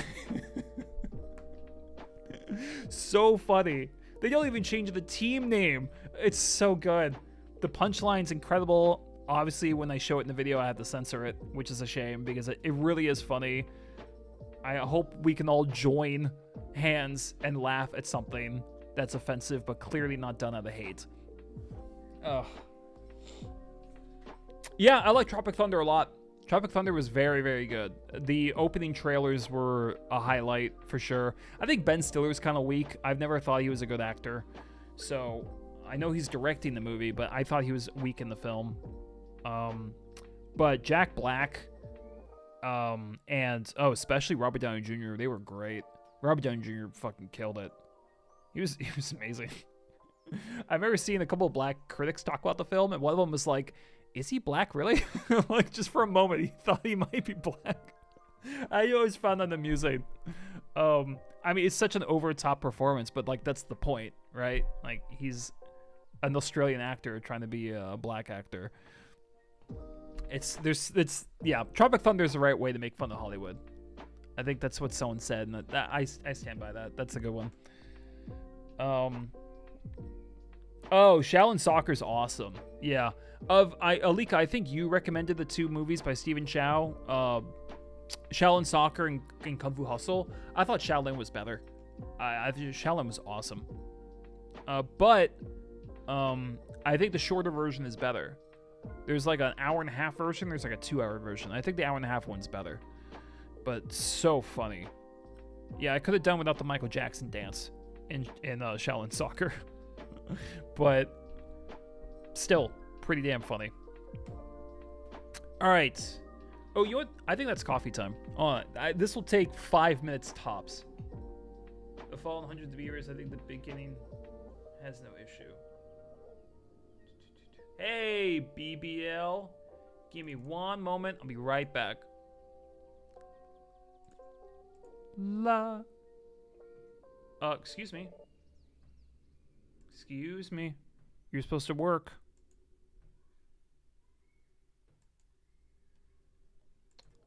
Alright, it's not letting me, upload new image. That sucks. I designed this whole coffee thing for a background. It's not loading.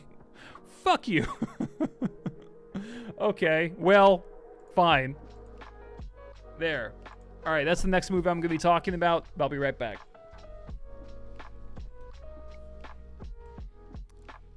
Dad's Side, which one? Not 13 movie? Look, man, if you don't like silly shit, and there are, like I said, there are two scenes that are really fucking bad. So, you know, I warned you. But it's really funny. The movie's really funny. I'll be right back.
Okay. Okay. Yeah, well, schmear. Okay. All right, here we go. My dog ran up first, so I think he wants to live stream instead. Actually, if my dog was sitting in this chair, I'd probably get a fair amount of viewers because he's pretty cute. Won't lie. Right, cowboy?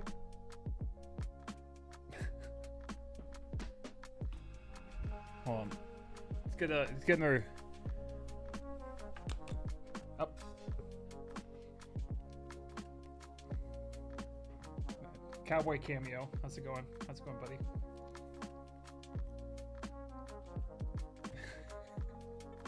Dude, you are large. You're a large animal. It has grown a bit. Yeah. He's 80 pounds. You want to say anything? All right.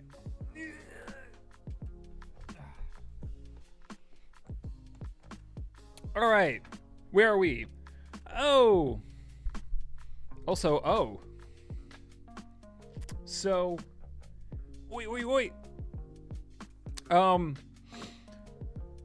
Okay. Wow, this is a marathon. But thank you guys for watching. I really do appreciate it. So, O is for One Cut of the Dead. I was gonna go with Out of Sync, which is a Spanish thriller about a woman whose hearing becomes delayed. Pretty cool. Like, she'll clap and then she'll hear it like 5 seconds later. Pretty dope. But One Cut of the Dead should be as famous as Shaun of the Dead, in my opinion, and certainly more famous than like World War Z, which should be called World War. Because this film is just special. And I don't mean that like as an insult. Like, this is truly just, this is such a special movie, and there's so few like it. The easiest way to hype up One Cut of the Dead is to talk about how the first act is a 37-minute tracking shot, right? 37 minutes, which is insane. But for me, the structure and the script are the real highlights, because I won't spoil anything. Like, you really should go into this pretty blind. But I will say that in that first act, during those 37 minutes, everything you notice, things that look odd or out of place, that performance looked weird, why are we focusing on this person, all that stuff become payoffs in the third act. So I don't know, I've never had a movie pleasure me this much for paying attention. It's such a reward. It's such a gift. This is a movie that really, really makes it worth it to pay attention and notice when things are wrong. Like, this is the perfect movie to nitpick in that first act. This is a movie about zombies, but this is really about filmmaking itself, and the amount of passion that went into this is self-evident. In a time, and mini rant here, I guess, but in a time where movies are becoming more lifeless, like they just feel like bricks being stacked up to hold up a house that no one wants to live in, it's thrilling to see a movie that's clearly made by people who love making movies. And, you know, so I don't know. This is one of those films where the act of watching it's almost kind of outrageous. So you should do it. Like, do something outrageous today. Watch this crazy Japanese movie and get one of the greatest third acts if you actually are paying attention in the first act. It really is such a payoff, and the experience is nothing short of delightful. So check it out, really. It's worth it.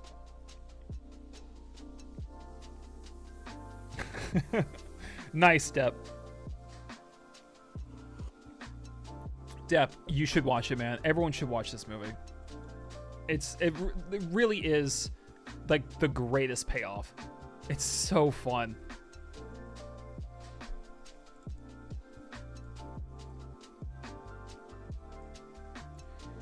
All right, P is for Perfume, Story of a Murderer. I've been wanting to do a video essay about this one for like years now.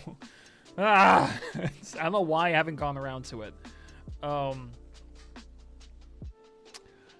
Let's see. So I'm gonna be really quick on this one because, like I said, I really do want to expand on this with a full video. I'll just say that it's the only film I've seen that focuses this much on the sense of smell, which out of the 5 senses is the hardest to capture on film.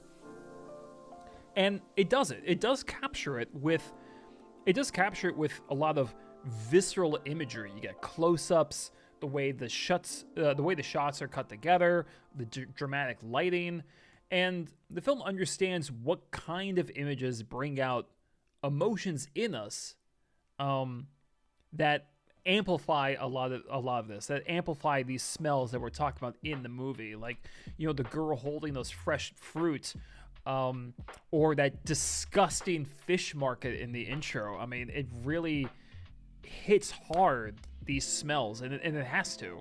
It makes the whole movie, the way the movie is shot and designed, is very, very immersive. It's also a movie that gets better as it goes on. I really do love movies that do that. I don't know, I have a soft spot for movies that may not even start that well. I mean, this one does, but even if it doesn't start great, if the movie continues to get better, it just keeps building, each scene just gets better, that's a great film experience for me. And in this one, once the protagonist is very well established, they take a dark turn, and things turn from, you know, creepy apprentice to serial killer, and the climax is fucking crazy. I love it. I love when a climax goes bonkers, when it goes, you know, it really shoots for the moon, but does it in a way that doesn't completely betray everything that led up to it. It does feel like a huge build to something epic, and oh god, it's such a fun climax. Go big or go home, I would say. The actor Ben Whishaw, he barely speaks in the film, and he does wonderful work conveying all these different emotions, curiosity, desperation, and it's honestly it's pretty wacky that it's the same guy who does Q from the Daniel Craig Bond films and is the voice of Paddington. I don't know. I cannot put those 3 characters together.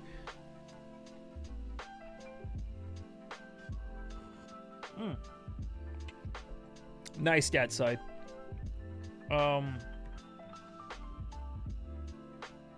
Let's see. 4D. Big Bad Guy. I would say LA Confidential is pretty popular, no? I feel like most people have seen that. If not, then yeah, I would say it's underrated. It's incredible. It's a great movie.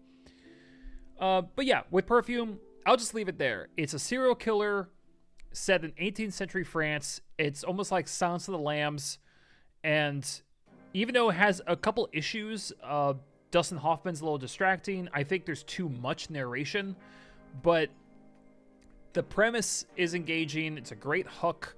It only improves as it goes on, and it's just a vivid experience to watch this. Very immersive, like I said. So yeah, this is a good one. Nice step.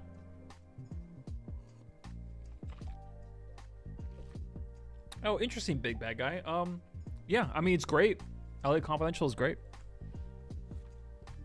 That scene from LA Confidential where his boss, well, I don't want to spoil anything, but I'll just say his boss says a name, and then the cop's reaction to hearing the name. Oh, the acting, so good. Like, he's freaking out, but he's trying to contain it. There's so much going on with that facial expression, the nostril flare, the eyes. Like, man, he did a great job. The Holy Trinity of detective movies. What's the other 2? Double Indemnity, maybe? What's another good detective movie? Knives Out's quite good. I don't know if I would say one of the best, but it's pretty good. Maybe, Maltese Falcon? That's supposed to be a famous one. I've actually never seen it. There's some old classics I've never seen. I did see Casablanca, which was very good. Double Indemnity I liked a lot. Some of the old ones I really do like. I mean, they're not all boring. Better than Possum, says Dad's Side. Okay, here's the thing with Possum. I still can't finish it. I've tried 3 times. I can't finish it. I find it so slow and like the opposite of engaging. But I will watch it. I've said I'm going to watch it. I will watch it. People love it. It's just so tough for me. Every time I try, I'm just like, I know, I get bored. And I can watch a slow film.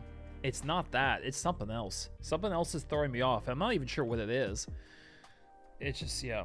7 in The Usual Suspects. Ooh. 7's good. 7's a good detective film.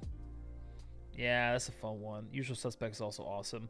I don't know if I call Usual Suspects a detective movie. Usually a detective movie is from the perspective of the detectives. It's a mystery trying to be solved. I don't know if Usual Suspects is... it's kind of a mystery, but it's kind of not. It's a tough one. Yeah, I don't know. I don't know if I'd call it a detective film. I mean, you could argue it, for sure. But, yeah, that's tough. I would replace that one with one of the older ones, maybe. And then I think you would have your Holy Trinity.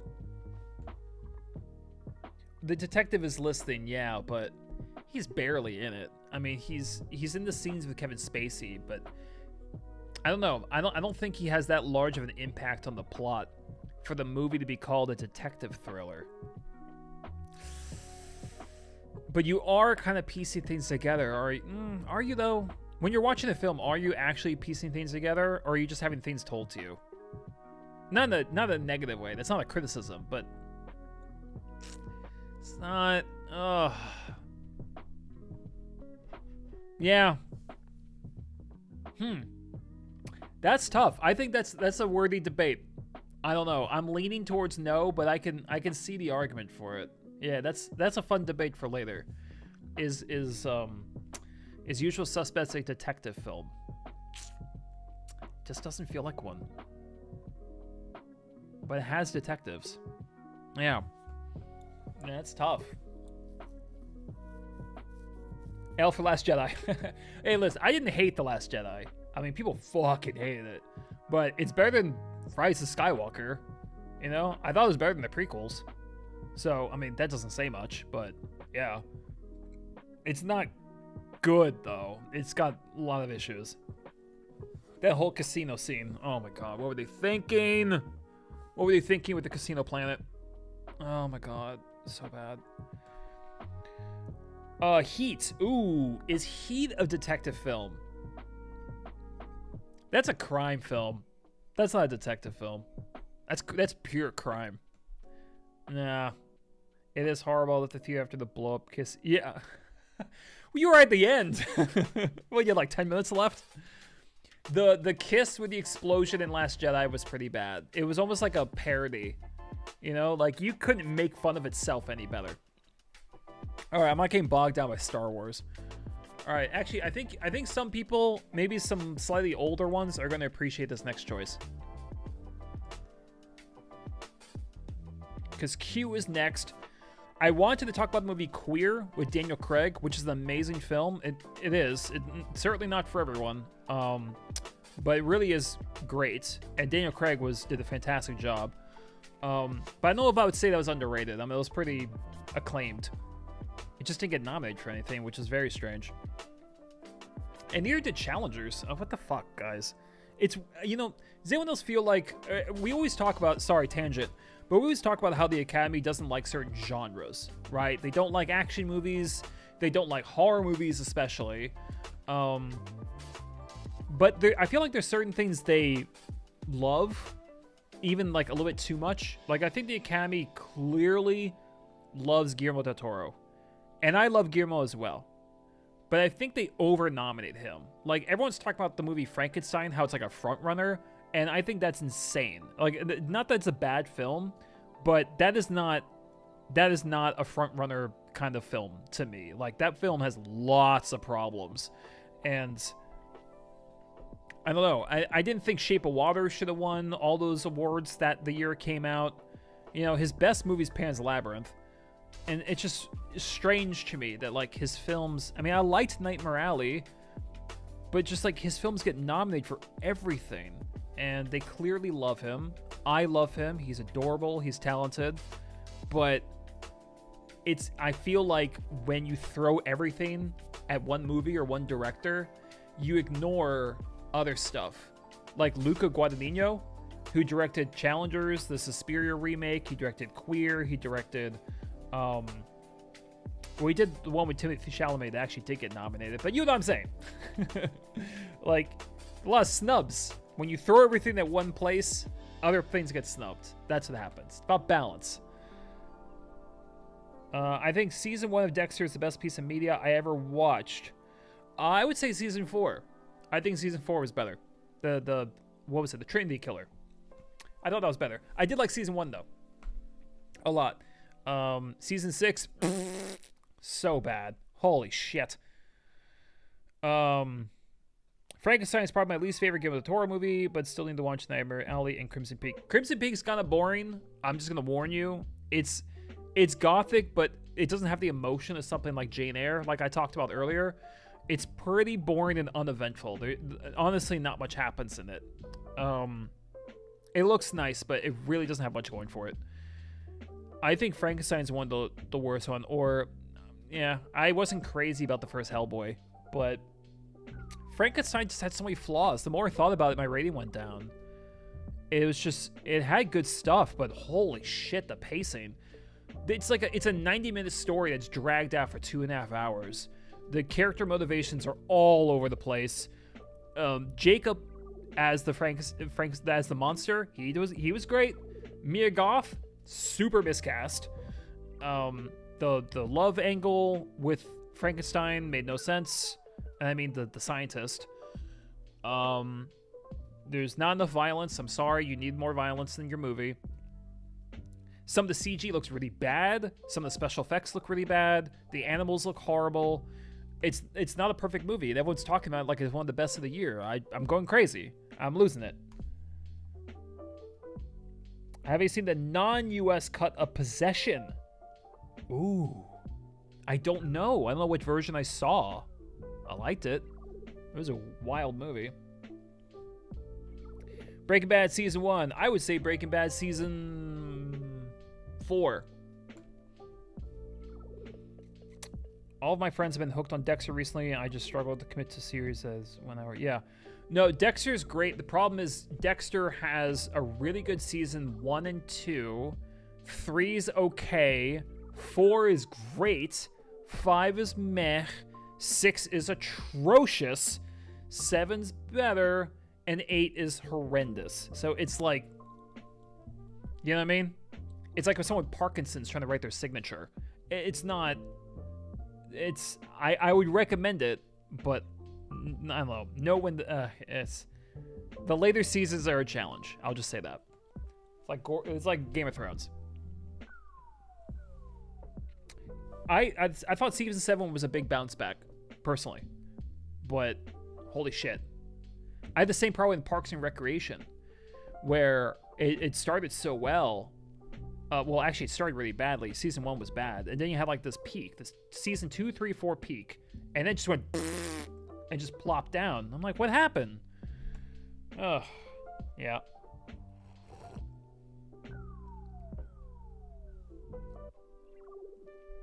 The only series with long episodes fully watched was Stranger Things season 1, 2, and House. Hey, it sounds like you stopped at the right part of Stranger Things, because unpopular opinion, I like season 1 of Stranger Things. I like season 2 better. That one episode's not great, but still better. Season 3 is awful. Season 4 is okay. And then it got really stupid. And then I went, I'm done. Like, I'm done. I'm done with the show. This is getting really dumb. And it sounds like season 5 is kind of not looking too good. And yeah. Best worst season of popular shows, I'd watch that. Problem is, I don't think I watch enough TV, you know, but I have seen some shows I have some opinions on. Dexter, Parks and Rec, Community, Breaking Bad, Sopranos, Wire. I guess I could do a video like that. The Glory was great. Very satisfying revenge series. I have not seen that. Anyway, let's see. We're making our way. Excuse me. You're supposed to change. That was very anticlimactic. Q, there. Q is for Queen of the Damned. Yeah, Queen of the Damned got terrible reviews. And the thing is, I have no nostalgia for this one. I did not grow up with this one. I saw it like a year ago. So I have no kind of nostalgia, like I have no rose-tinted glasses when it comes to this film. And so from a fresh perspective, I can tell you that, yeah, I like this. And I think for all its flaws and cheesiness, I think there is something here that's widely entertaining and has a lot to offer. And the thing is, while I have no nostalgia for this, I do know that this movie has an ardent fan base, because when I mispronounced Aaliyah's name in my video about this, oh my god. Wow. It's too bad for Trump's tariffs, because it'd be a lot cheaper. Otherwise, it would be a lot cheaper for people to buy the nails and wood that they need to fucking crucify me properly. I made one mispronunciation of her name, and I did not hear the end of it. Wow. So I know that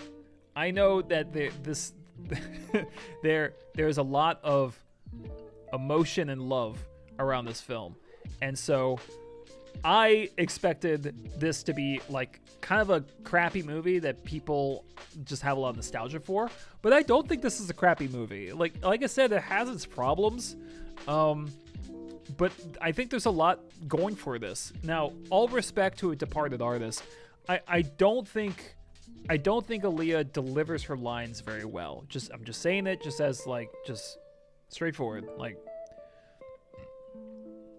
I don't. Oh, well, thank you, Real Stunts. That's so sweet. Good content, great suggestions, quality effort. Love to see it. Thank you. Yeah, my channel really struggled in 2025, and I'm not really sure why. So I'm kind of doing a revamp. I was doing horror videos every week, and they were all underperforming. Even my yearly 6 horror films are actually scary video. That video did really badly, and that's usually like the biggest one of the year. So I'm still doing my horror awards this month because it's really fun to do, where I actually give out awards for all the certain horror categories. But otherwise, yeah, my channel really took a downturn this year. It did not blossom like I thought it would with all the work I was putting in. So I'm going to focus more on longer videos like this one I'm recording now, and live streams, longer videos less often, and also just picking my topics a little bit more carefully, not doing only horror, things like that. So revamp. Also probably going to change my background and my logo, but that aside. But thank you, it really does mean a lot. Needs more streams and mess with new tags. Yeah, well, I mess with tags all the time. But yes, I agree, more streams. I like live streaming. I just haven't been able to lately because I've been moving. October and November were a fucking mess. Oh my god. Oh, Dios mío. But this will not be my background going forward. I just chucked this over here this morning. I'm gonna put something else. That's what I was doing 5 minutes before this stream, was dragging these bookcases over here and lining the books up. Starting OnlyFans. Oh, I know Dad's side will like that. Sorry, man. Because of earlier. No, Alex, I'm not gonna start an OnlyFans. First of all, no one wants to see me in OnlyFans, number one.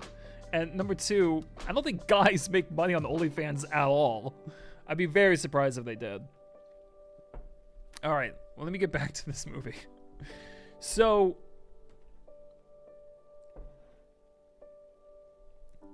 yeah, I would rather not have a bunch of cringy thumbnails saying something broke me, because I'm just stealing his bit, and I don't want to steal someone's shit. That's not how, I don't know. But I'll think about it. I definitely need better thumbnails. I agree with you on that. Clay's feet critique. Gross. Oh, my feet are bad. There are features to myself I like. You can't tell, but I have green eyes, and they're very cool looking. But my feet, not one of my best attributes.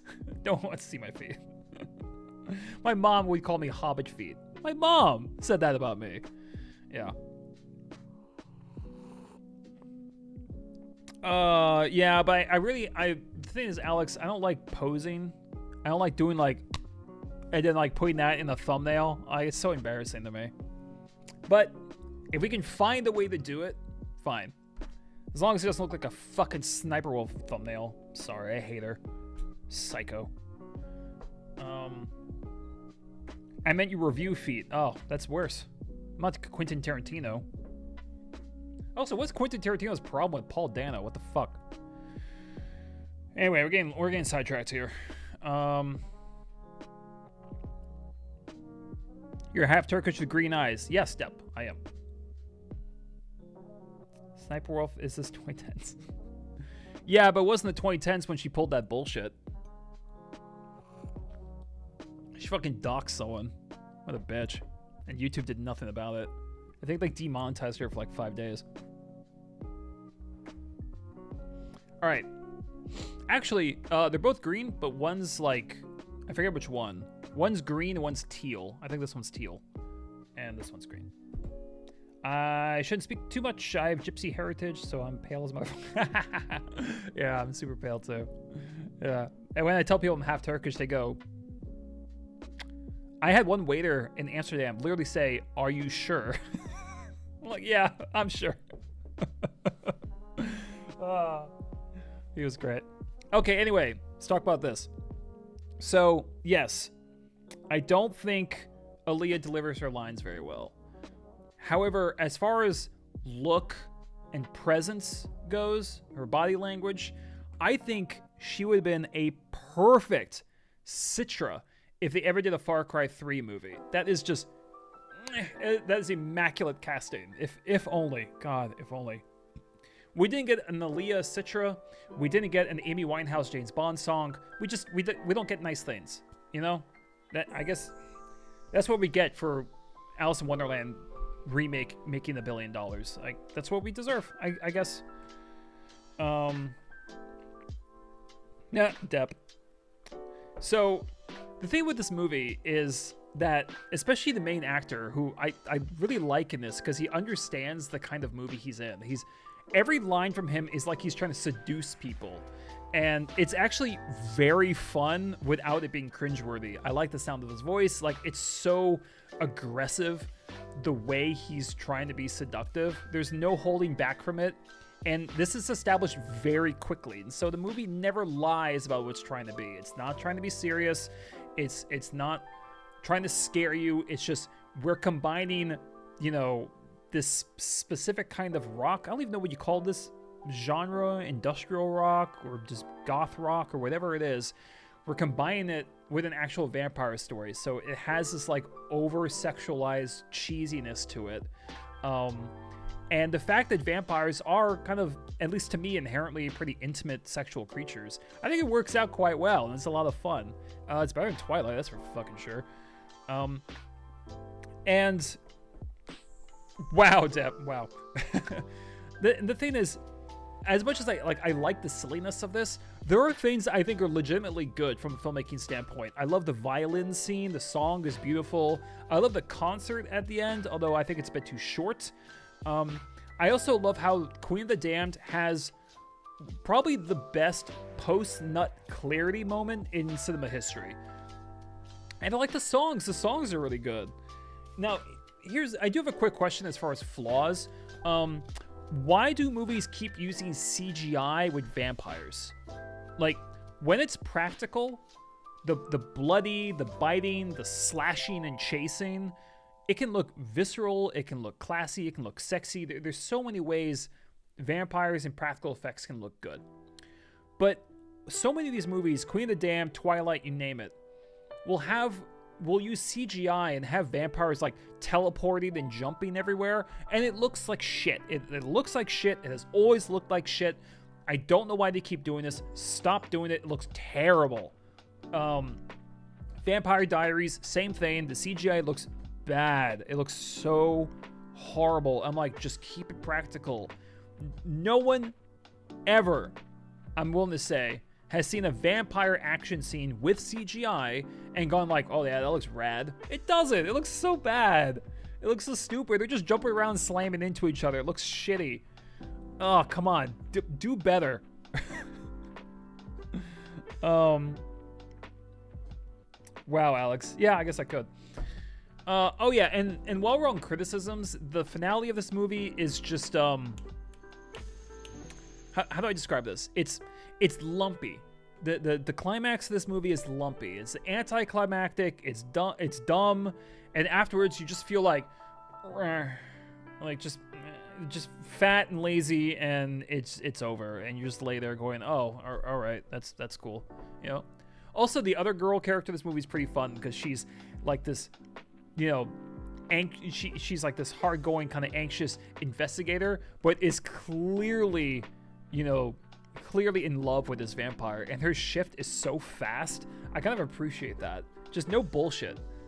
So this is, I feel like Queen of the Damned, if I can summarize, Queen of the Damned is kind of like what Van Helsing could have been. If Van Helsing wasn't so long and over the top and just stupid in parts, and just kind of stripped it down and just focused on like one monster, or just focused on certain elements and just keep this a bit more contained and have some style to it as well.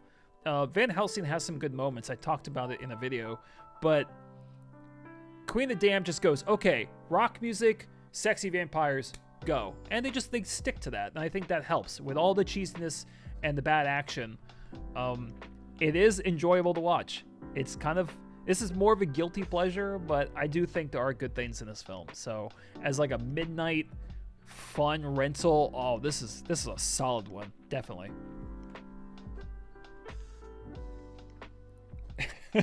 Alex, get your head out of the gutter. All right, I have a feeling that no one is going to predict what I pick for R. Now, I really wanted to choose Road to Perdition. It's one of my favorite movies ever. It's emotional, yet masculine. The cinematography is like pulling your car into an Edward Hopper painting. The actors give killer performances, and most of them are against type, like a wimpy Daniel Craig or a stoic Tom Hanks. And all of this, with all of this going on, it bothers the hell out of me that it wasn't nominated for Best Picture, and no one really talks about Road to Perdition. Like, very, very few people. And so in my mind, that's kind of underrated. However, it was nominated for a bunch of Oscars. It won Best Cinematography, so yeah, I don't know if I can really say that with a straight face. So I'm going to... Whose course is that side's funny. Probably Van Helsing. So I'm not going to do that one. Instead, I'm going to pick a movie that I have a feeling most of you have never seen. It's an animated movie, a spin-off from a TV show called Recess, and the film is Recess School's Out. So R is for Recess School's Out. Oh, this one's fun.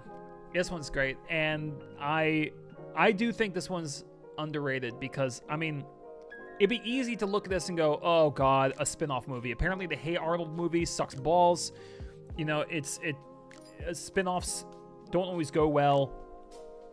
And not only did I quite like the show, so I will admit I do have a little bit of nostalgia for this, but if the movie sucked, I actually would have hated it more. And it doesn't. It uses all the characters well, and it creates not only a really fun plot where someone is using the weather to achieve their evil goal, but it's combining meteorology, the 60s, and education together into a plot in a way that for the most part makes sense and gives the characters a lot to do.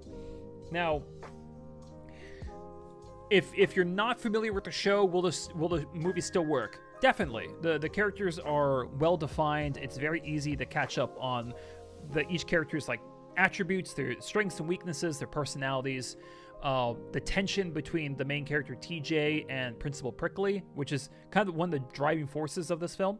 So, and it's also a kids movie, so it's not, a super complex movie to get into. However, if you watch the show, it's even better because, you get to watch these kids outside of the playground, basically saving the world, and so it's kind of like an ultimate reward for watching the show. And you'll get me back when your T is in Teenage Mutant Ninja Turtles.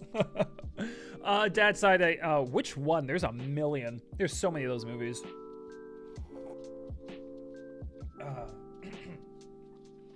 Anyway, so it's a I don't know, it's a funny movie. It's rambunctious. There's great voice acting, just like the show. There's also the villain is also voiced by James Woods, and he's awesome as he usually is doing a villain. But I think what I appreciated so much about this film, and my parents did as well because they watched it with me, is that yes, this is about kids trying to defeat this villain, but there's this whole backstory in the film about how the villain fits into Principal Prickly. So wait, let me rephrase that. So even though this is centered on the kids, the cause, like the motivation of the villain, is tied in with this past drama with the other teachers, in particular Principal Prickly. And so it really is, the kids are the main characters, but kind of behind all of it, the motivation of the plot comes from the adults and this drama that happened back in the 60s. And so because the villain arc started in the 1960s, that's really what, propelled all of this forward. It's a kid's movie, but all the music is these great hits from, God damn it, Depp. All the music are these great hits from the 1960s, and it's such a wonderful kind of combination. Fun animation, kids running around, lots of jokes, but then it's to like songs like I think the theme from Shaft is in this. You have the credits are the Green Tambourine sung by Robert Goulet. There's just some, I think Jimi Hendrix has a small bit in this.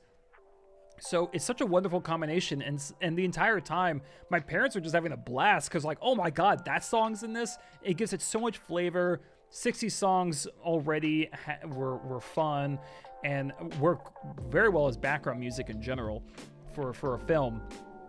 And it's one of those examples where a movie, even I'm pretty sure direct-to-video animated film based on a TV show, had more purpose in what licensed songs to choose than a lot of movies these days. A lot of times they just pick something because it's fast, or they pick something because it's new.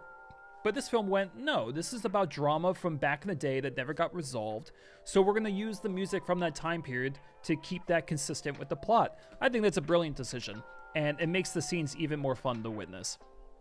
Great characters, really funny moments. Yes, it is a kid's film, so, you have to kind of surrender to it a little bit. Like, don't be afraid to laugh. Don't be afraid to watch something a little silly. But that being said, as far as animated films go, I think this is massively underrated. And whether you watch the show or not, I would recommend it. It's a fun time. When's this movie from? Let me look, actually, real quick. Recess, school's out. I was actually thinking about also changing this image with my face over here and all that, but I couldn't think of anything better, so I just made it more colorful. Recess School's Out is for... Oh, that is bright. Jesus, Wikipedia. I thought I had you on dark mode. 2001. It is 2001. Hey, Hell House. No, not Hell House. Heinous. Hi, how's it going? Welcome to the stream.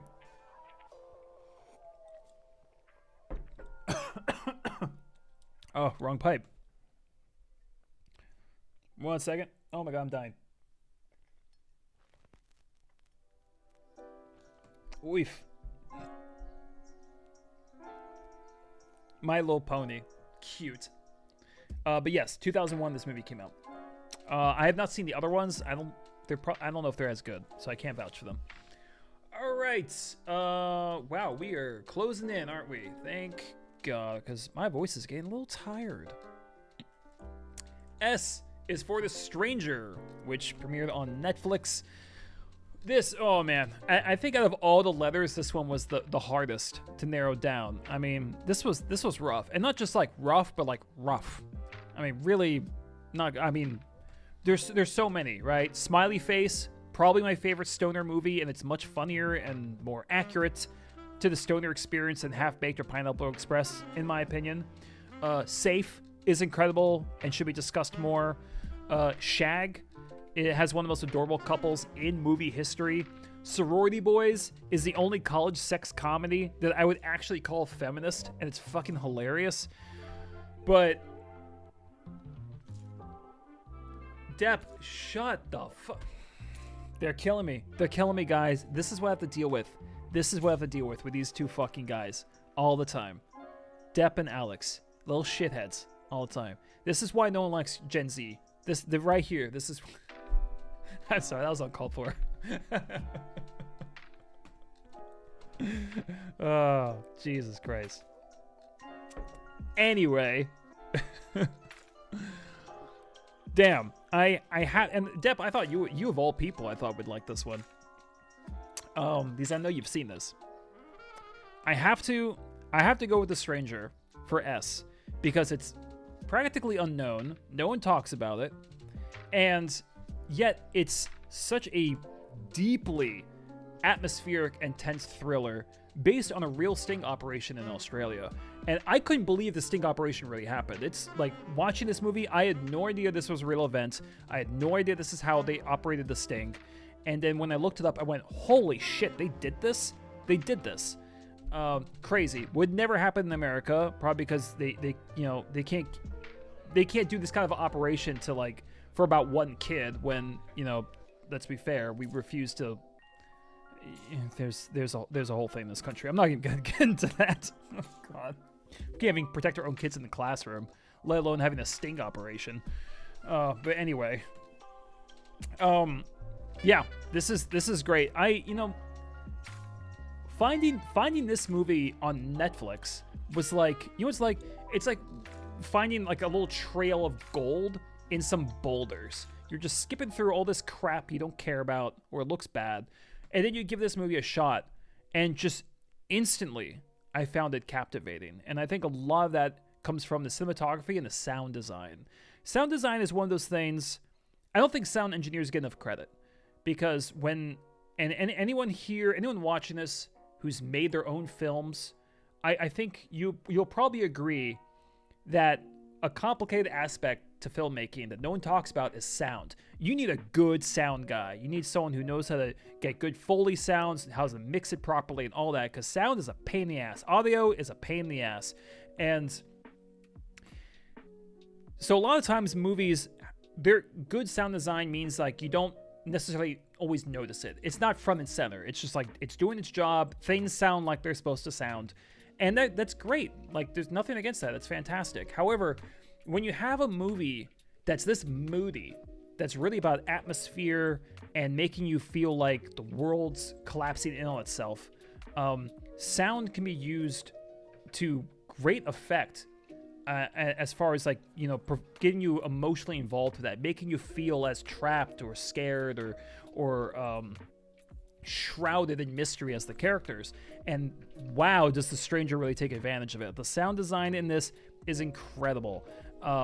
There's even a scene where they kind of show off. There's a character who's looking for bugs, like recording equipment in his car, and the whole thing sounds exactly like someone being recorded from a distance with a cheap microphone. That was such a show-off moment, and I kind of respect it. I want to be in a sting operation. I mean, it sounds cool but dangerous. Although this movie definitely shows how stressful going undercover can be. In fact, one of the major themes of this, because yes, the sound is amazing in this, and it's also as kind of, it's not, I wouldn't say it's slow, but the pacing isn't really fast either. It's definitely kind of everything's shrouded in sound and music, and it's quite kind of, again, atmospheric sort of experience. It almost kind of feels like a waking nightmare in parts. But it also, one of the big themes is how stressful it would be to work undercover. In fact, the main character is constantly sort of giving him, like, doing self-therapy to ensure that he is together and safe and grounded with all this going on. And it almost helps you as an audience member. It's a little hypnotic. But yes, the entire, like, aside from the atmosphere and the sound, that's all wonderful, but the sting operation itself is fascinating. It revolves around this villain who's played impeccably by the actor. Oh god, I can't remember his name, but I've seen him in so much stuff. He's wonderful. He has so many little details and mannerisms to him. He feels like a fully fledged person. It's fascinating in a very disturbing way just to watch him. Sean Harris, thank you so much. Sean Harris is amazing as the villain. He's a fascinating character. It's disturbing to watch him, but you can't look away. He feels, and what's also really good about this is that the character interactions are fascinating. It's incredibly intense. The sting operation is highly entertaining, but it also really benefits from a rewatch, because kind of knowing where this is going, you pick up on a lot of clues, even from the opening scene. Like, oh, that's why that character's so nervous. That's why he seems unsure of this. That's, like, so many ways to point out. So this is a good one to watch twice. And normally I don't tell people to watch something twice, because I personally feel like that's kind of spam. I see a lot of times in comment sections of movies, I see comments of people that are probably work for the company that produced the movie, or they're being paid to write that, and they're like, I love this movie, you should see it 4 times. Like, those look fake to me. Saying that, I do think this is a good one to watch twice, but obviously watch it once to see if you like the fucking thing. And I think you will, if you want to see something this dark and cool and even a bit strange and very tense. So give this one a go. I know I'm going to get flack from Clay because of this, but I started watching the show Anime Monster. The show Monster. The show's just called Monster? I don't understand. What's the film with the worst dialogue? Well, there's some M. Night movies that are good contenders for that. Old is shockingly bad.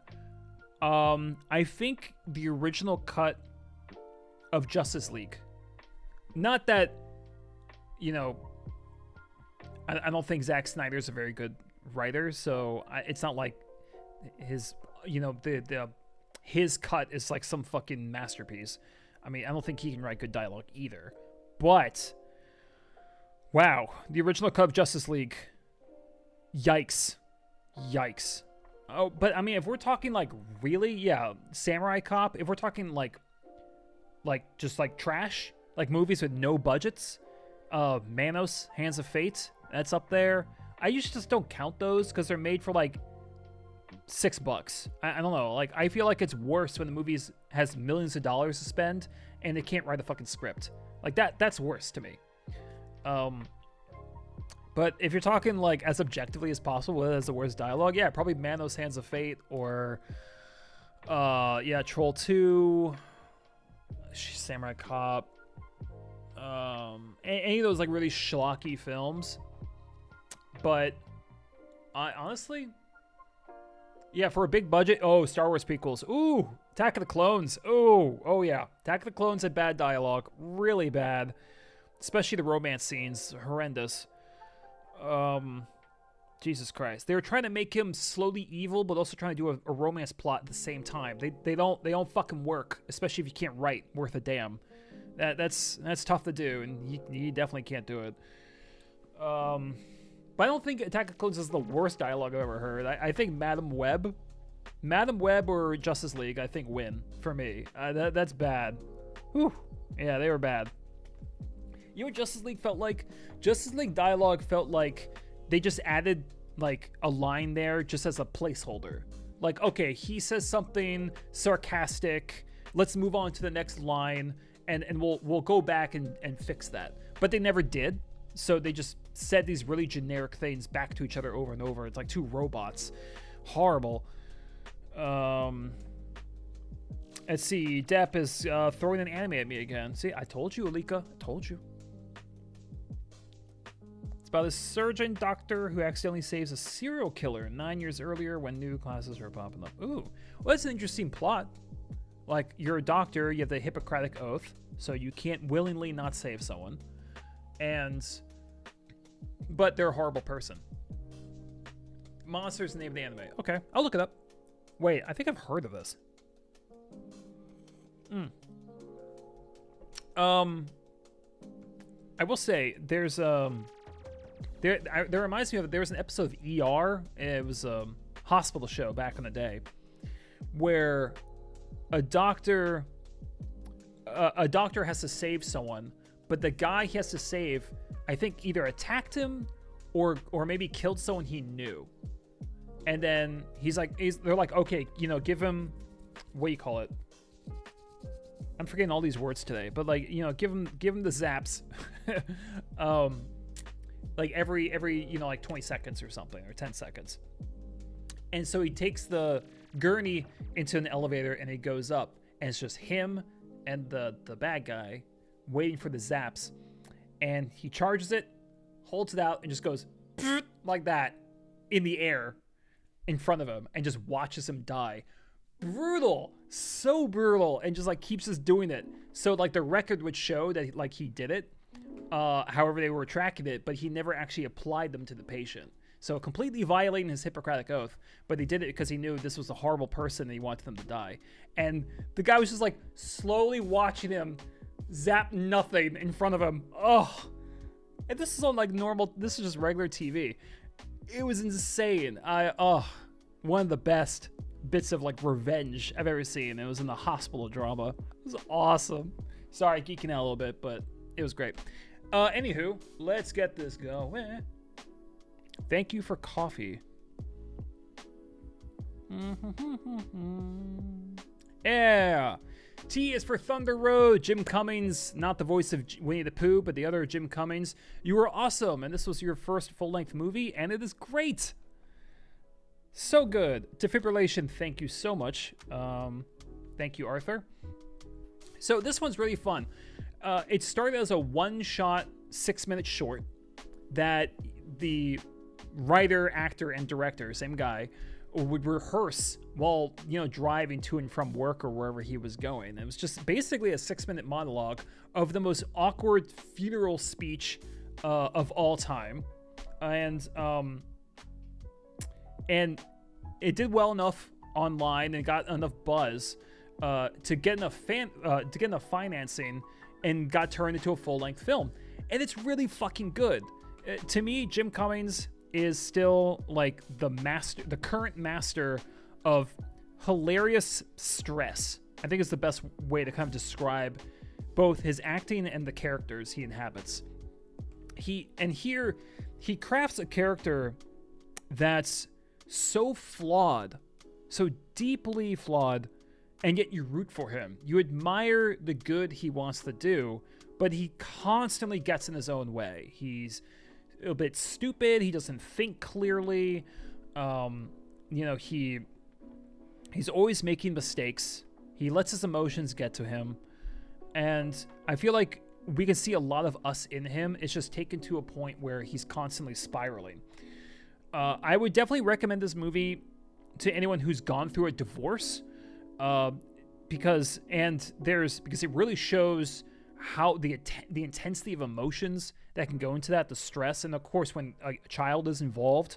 And I won't spoil it, but there's a slap in this movie that I feel, having not gone through the process myself, but I feel kind of says everything about divorce with one action. The movie is funny, sad, heavy in all the right places. It never becomes too morbid or letting the comedy take over too much. Everything feels balanced. There's a sequence where a protagonist and his daughter play patty cake, and it's probably the cutest thing you'll see today. And it says so much about fatherhood in so brief a window. The story never becomes too predictable. There are a couple intense moments that stopped my breath. Wolf of Snow Hollow is still my favorite from Jim Cummings, and the short film Is This a Good Time on YouTube is just like an expert dump on the Marvel franchise. But Thunder Road hits a different note. It's somewhere between stressful and tender. It has a lot to say in a short time, and I think it's great. Yes, it is, Arthur. Same guy.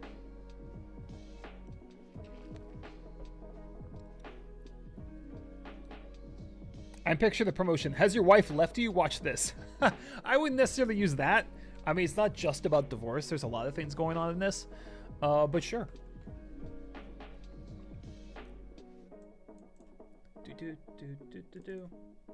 Okay. Oh, we're on the last row of my images. Excellent. We got 6 more. Okay. You got this, Clay.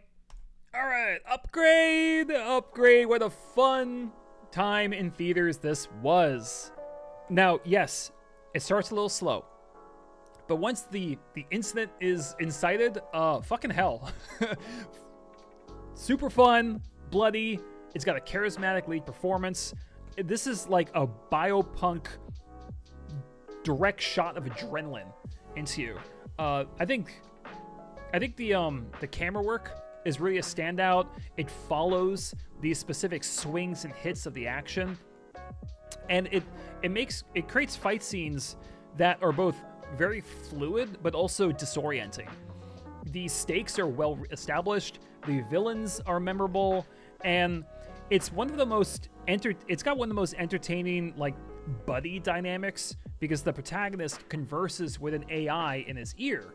The AI named Stem has this perfect, like, dry, sardonic kind of humor, and having them converse during action sequences only makes them funnier rather than distracting.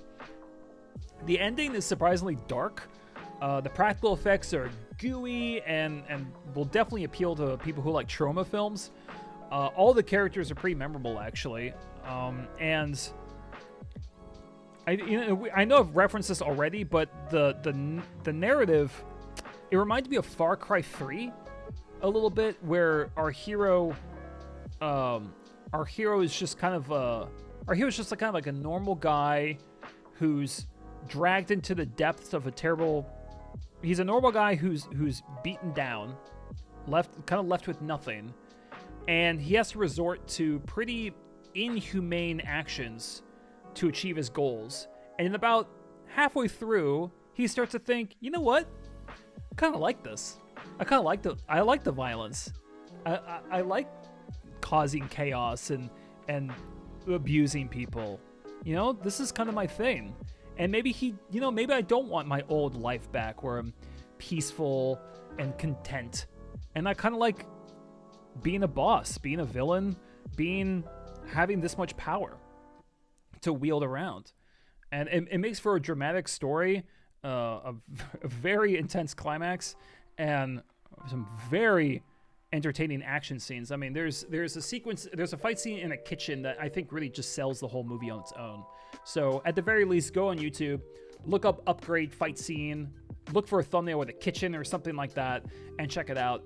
You know, for the blood, for the camera work. The movie has a lot going for it apart from that. Even all the side characters are all memorable too. But for those kind of sequences, the way they're choreographed, you gotta watch this one. It's great.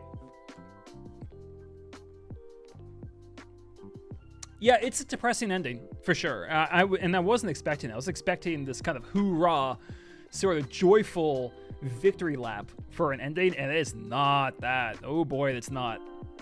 Yeah.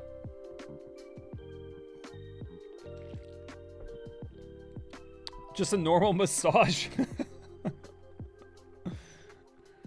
Oh my god. Heinous is asking a lot of interesting questions. Who is the best fallen actor? Kevin Spacey? He's really good. Say what you want about him. He's a good actor. I had to think about that. Probably Kevin Spacey. Yeah. I think another one, I think I would counter that by saying who's a great fallen kind of like director or like a canceled director. What's his name? Fuck.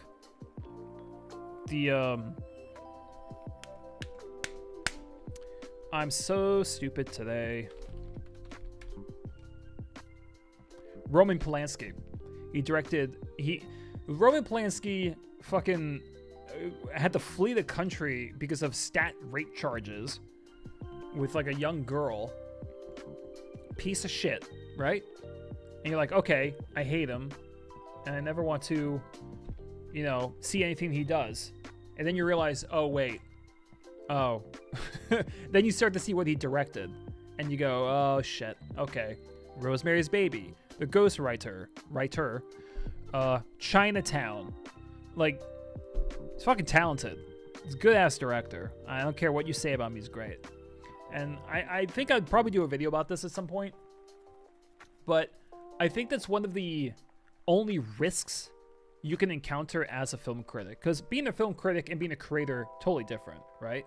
When you're a creator, you put your stuff out there, and I want to put my stuff out there. I actually writing the book.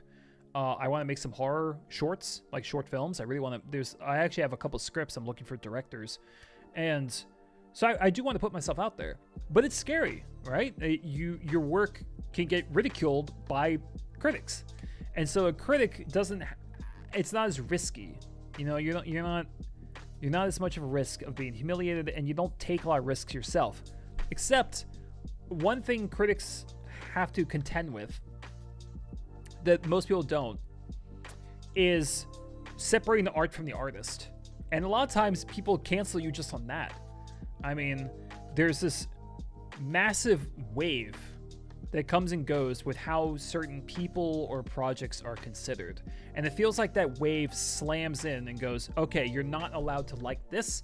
You're not allowed to like him. You're not allowed to support her, but you have to support her. And it can feel like there's no fighting against it. And so as a critic, sometimes saying it can be a challenge to go, wow, I have to put my personal feelings aside and try to acknowledge this as a piece of art. And so that's why I find it frustrating when I can't tell them not to do it because it's all opinion, right? But it does frustrate me sometimes when someone goes, oh, well, this movie is great, but because of what this actor did, I had to deduct points. I'm like, what does that have to do with the act? What does that have to do with the film's quality? What are you talking about? That's frustrating and unprofessional to me. And I feel like that's one of the only risks we take as critics, is being able to say, this person's a piece of shit, but they directed this film beautifully. And people don't always want to hear that. But it's how I feel. Yeah. Yeah. I mean, comedians say this all the time. Comedians are like, yeah, we're all fucked up.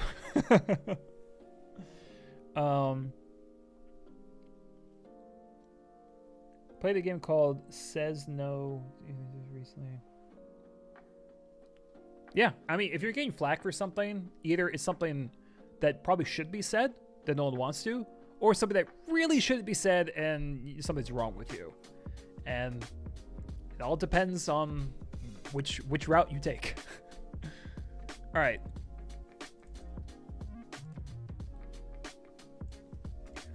V is for Velvet Goldmine. This is one of the more recent ones I saw. Wow, this movie, if I could describe this in one word, it'd be fabulous. It's very bright, it's very gay, it's very musical. The entire plot is centered around glam rock and gay culture. Now, just to get personal for a second, this is a culture I am not familiar with. So when I'm watching this, it was actually kind of interesting because I kind of did want sort of like a history lesson. Now, I don't know how accurate this is, but I did think it was interesting how even like there's been a lot of complaints, and pretty valid ones, of certain shows, actors, movies, just kind of incorporating gay elements as a way to try to seem fresh or edgy or just try to put some life into it. And it could come across as very pandering in a way. And I can imagine certain gay people, again, don't want to speak for them, but I can imagine some of the community might enjoy it for representation, but they also might think this is just like cold and lifeless, and you're just cramming this kind of shit into your show to appeal to a different audience, and we can see right through it. So it's interesting to see.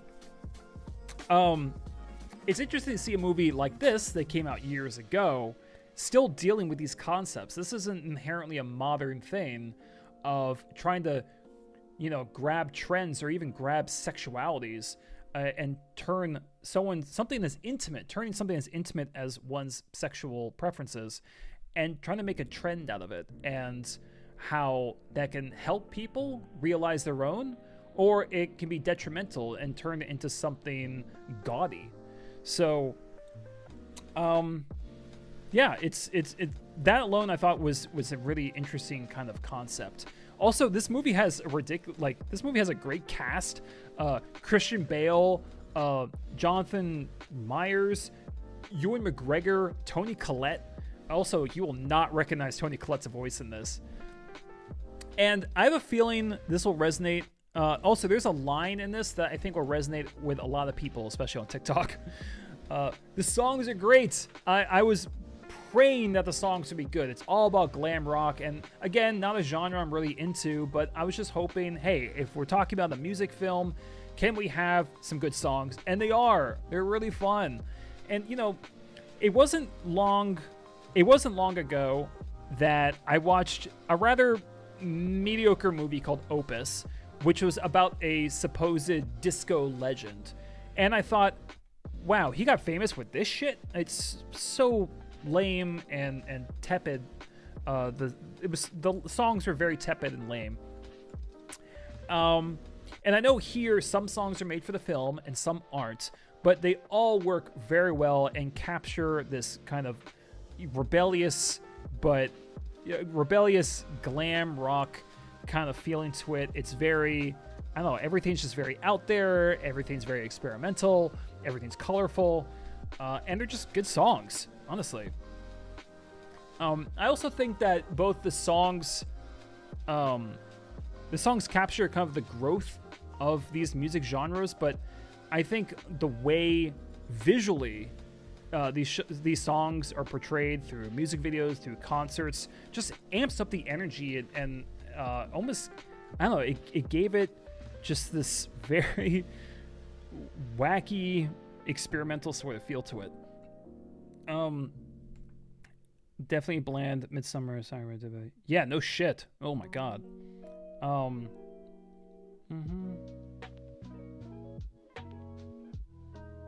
Let's see. Oh, and yeah, there's just catchy tracks in here. There's a concert scene with Ewan McGregor that just straight up rocks. People like me love the song itself and the energy, and then other people like it because Ewan McGregor sings a song in leather pants / nothing, and Star Wars fans will find another reason to masturbate over anything Star Wars related, so there's that as well. I love the costume design in this film, not just the elaborate stage outfits, but also just day-to-day jackets and shoes. They suit the time period, they fit the characters. And it's just nice details, nice little details that shows the time period and the kind of love people have for style and music. Like how Christian Bale's character very gently takes the record out of its jacket. I mean, just very small stuff.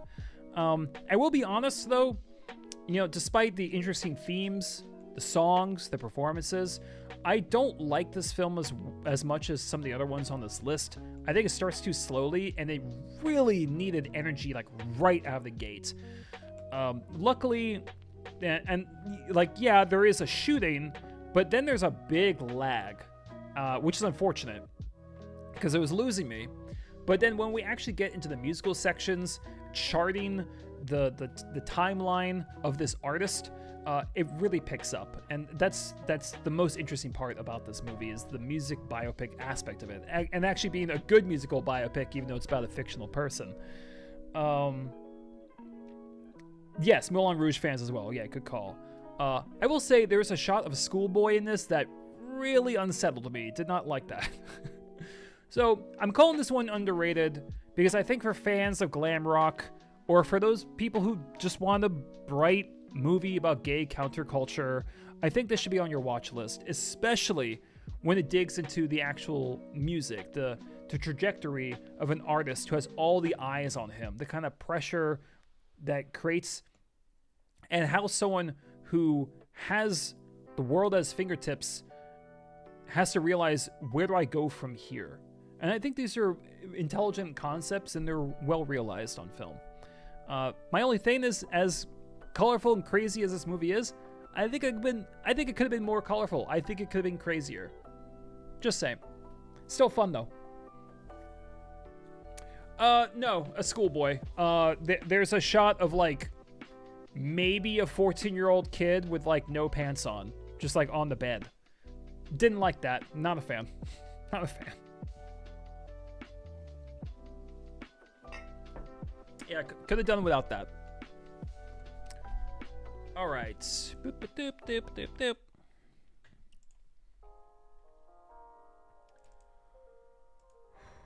All right. Oh, Clay needs water. Don't worry, cowboy. I'll walk you. I walked him right before the stream, so he didn't have to wait as long.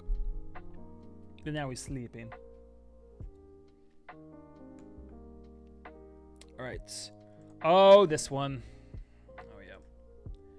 All right. W is for Warrior. This one's fantastic. Basically, it's about two MMA fighters who enter a tournament to win a big cash prize, and they are estranged from both each other and their formerly alcoholic father. What I love about this is that there are no flashbacks. They never show you specifically what the father did. We're barely even told what he did, but it is clear as day that he was neglectful, probably abusive, and through their interactions, we can piece together what happened in the past and how it created this current tense situation. As a writer, I have a deep appreciation for when a simple sentence does more than paragraphs. You know, I'm always telling people, I've copy edited, I've proofread people's work before, and I always say, you know, you have all these long sentences and they're great, but nothing is more effective than having a small sentence cut right through the middle of it. And, you know, it stops you. And if you can have a really effective small sentence, a small sentence that says a lot, it can do wonders. It can just needle into people's brains. And there's a great one in here. So there's a heart-wrenching scene where the father tries to make amends to his son. And the son does this frustrated little like that, looks away, looks back at him and goes, "Never again." And those two words said everything I need to know about how he treated them, what he probably did to his family, how many chances they gave him, all of it. It was so good. And the film is full of smart decisions like that in the writing. And it's the rare kind, because this is an MMA movie, right? So it's a fighting film. And it's the rare one where you're not dozing off and waiting for the action, because the drama is dramatic, right? It's beautifully acted. You start to put together this turbulent home life, and what eventually made them all kind of separate into different orbits. And the structure works really well too, because the first half is mostly drama with some fight scenes peppered in, including one with Tom Hardy that's going to make you go, oh shit, for 2 minutes straight. And then the second half, the tournament, is all fighting with a little bit of drama peppered in. So it's a nice little switch. And once you get to the ending, the drama and the action perfectly merge together, and they deliver just a beautiful, very physical finale that I'm sure will have lots of people crying. This is also, I learned that these are... Oh, interesting call sign. I wouldn't always agree with that. Like I said, my opinion, I think writing rules should be considered like guidelines. It should be something loose so you can kind of follow along. Like, oh, okay. But then you kind of learn how to break those guidelines. And then I think you start to come up with something. You realize, okay, if I am going to have a long section of dialogue, make it worth it. You know, make it good. So I kind of like half agree with that.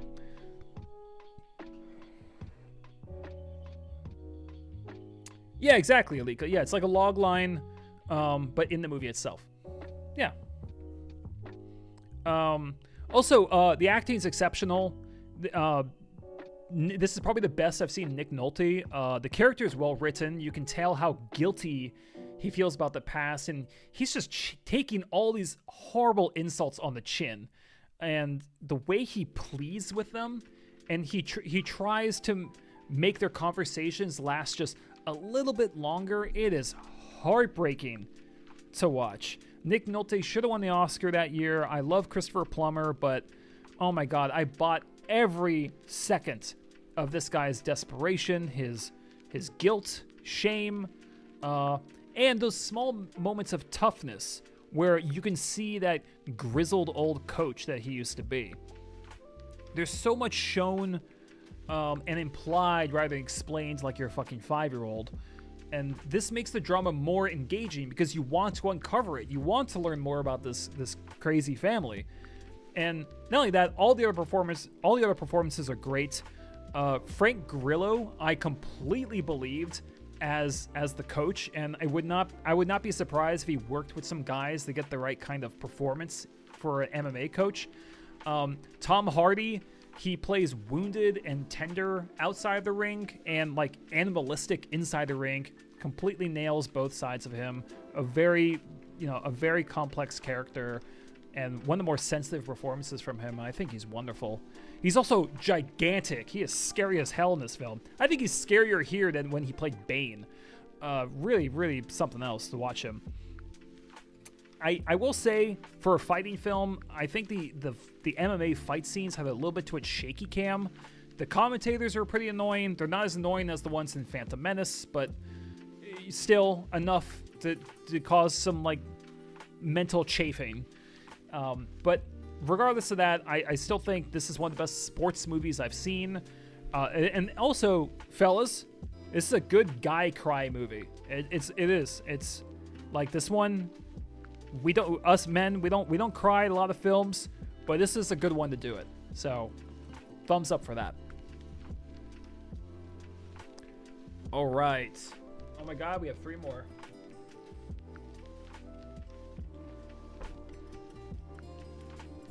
Please tell me I'm still recording. Thank God. All right. Wow, this is gonna be a bitch to edit. Oh, you'll see Depp in just a second. All right, so this was the hardest one to find. X is for X500. Yeah, you know, it was very hard to find an underrated X movie. I mean, I think all the X-Men movies are kind of properly rated.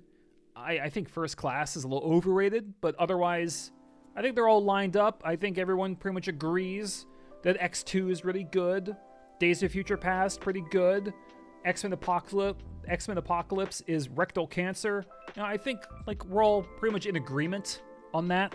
But then I found this one. So this is an interesting movie. It's 3 immigrant stories in one, and all the 3 of them are not related at all.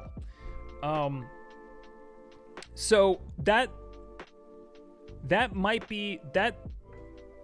I didn't mind that these 3 weren't connected. However, that might throw some people off as far as, and I think that's one of the issues with the film is that when it cuts from one story to another, it's completely unmotivated. None of the stories are related, but even in terms of structure, it doesn't seem like these cuts really kind of bleed into the next one. It's just like, okay, we're done with him, let's go to her. It was a little jarring at first.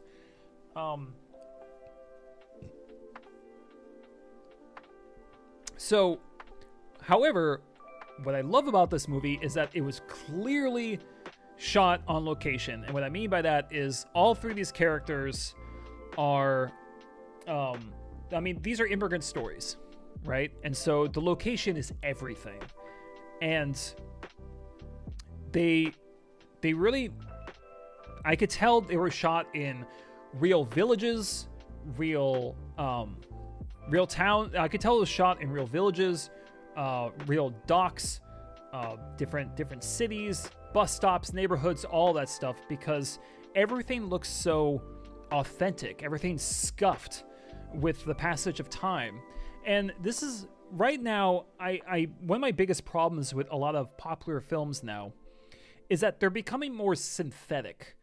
And I don't mean like, oh, it's a CGI dragon. Like, I don't care about that. Even just scenes of people talking in a room or just building some kind of object, whatever it is. Everything just feels like I'm watching something so fake and like, yeah, just synthetic.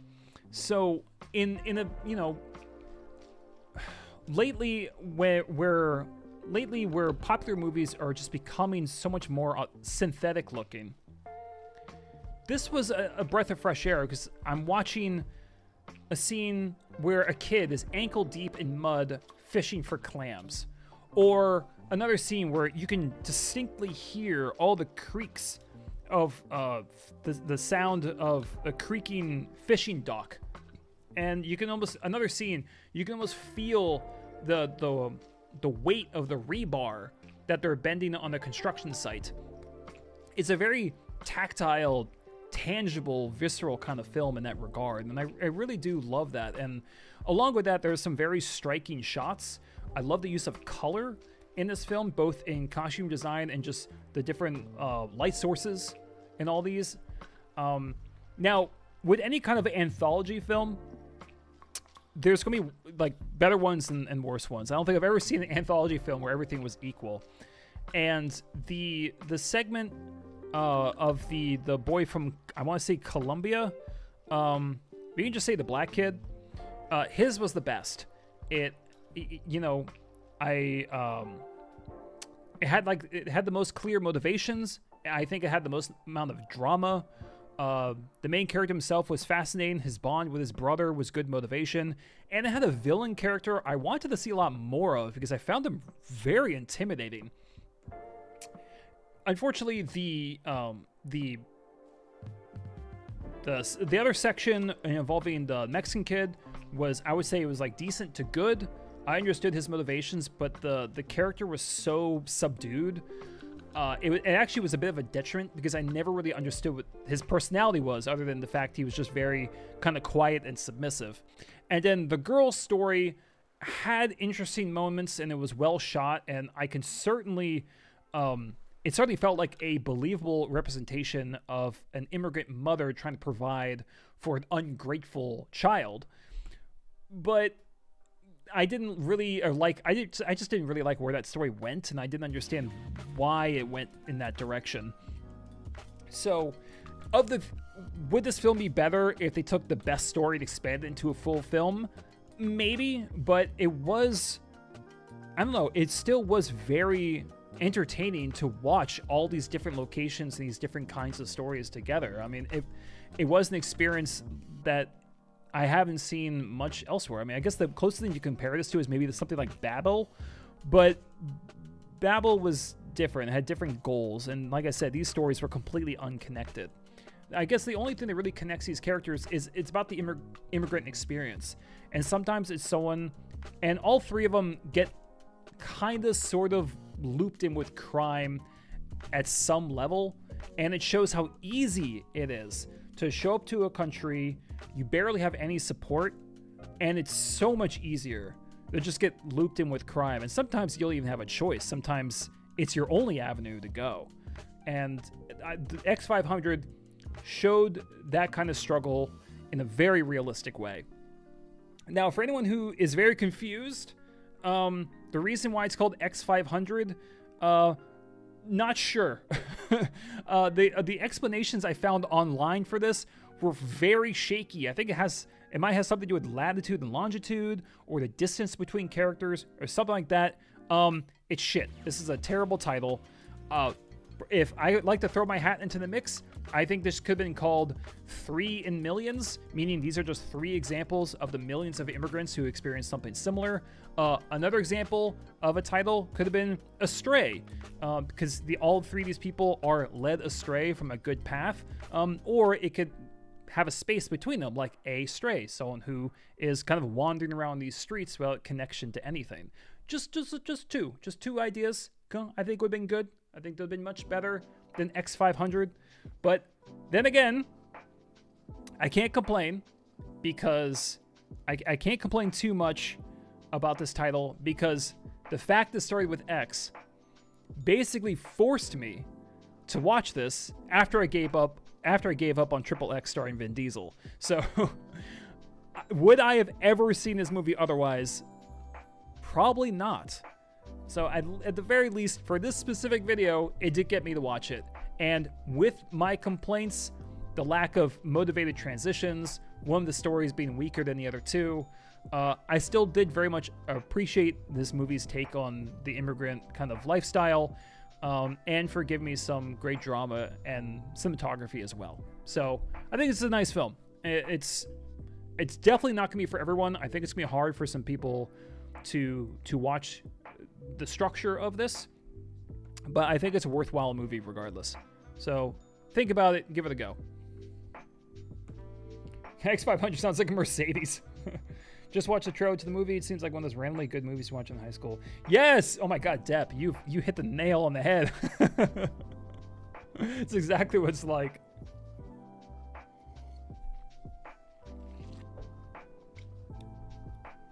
Oh, also Boz Hack, welcome to the stream. I also think X-Men Origins is really good.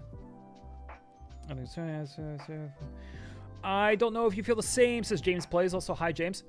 One of the main reasons modern films feel so synthetic to me is too clean looking, flat, smooth. I'm not saying grain or film grain will fix that, but it helps.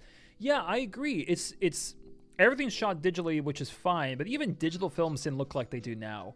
I think it's bad CGI, and I think it's overdone. They're using every background has to be like so many backgrounds are green screen without having to be. Props, just everything, and like overuse of. There's too much like saturation and bloom. Like there's too many effects going on in every shot.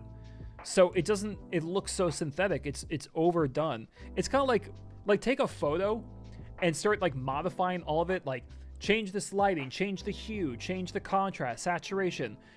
If you do that for half an hour, it's gonna look like a fucking mess because there's gonna be all this shit and it's probably not gonna look that good because you overthought it, you overdid it.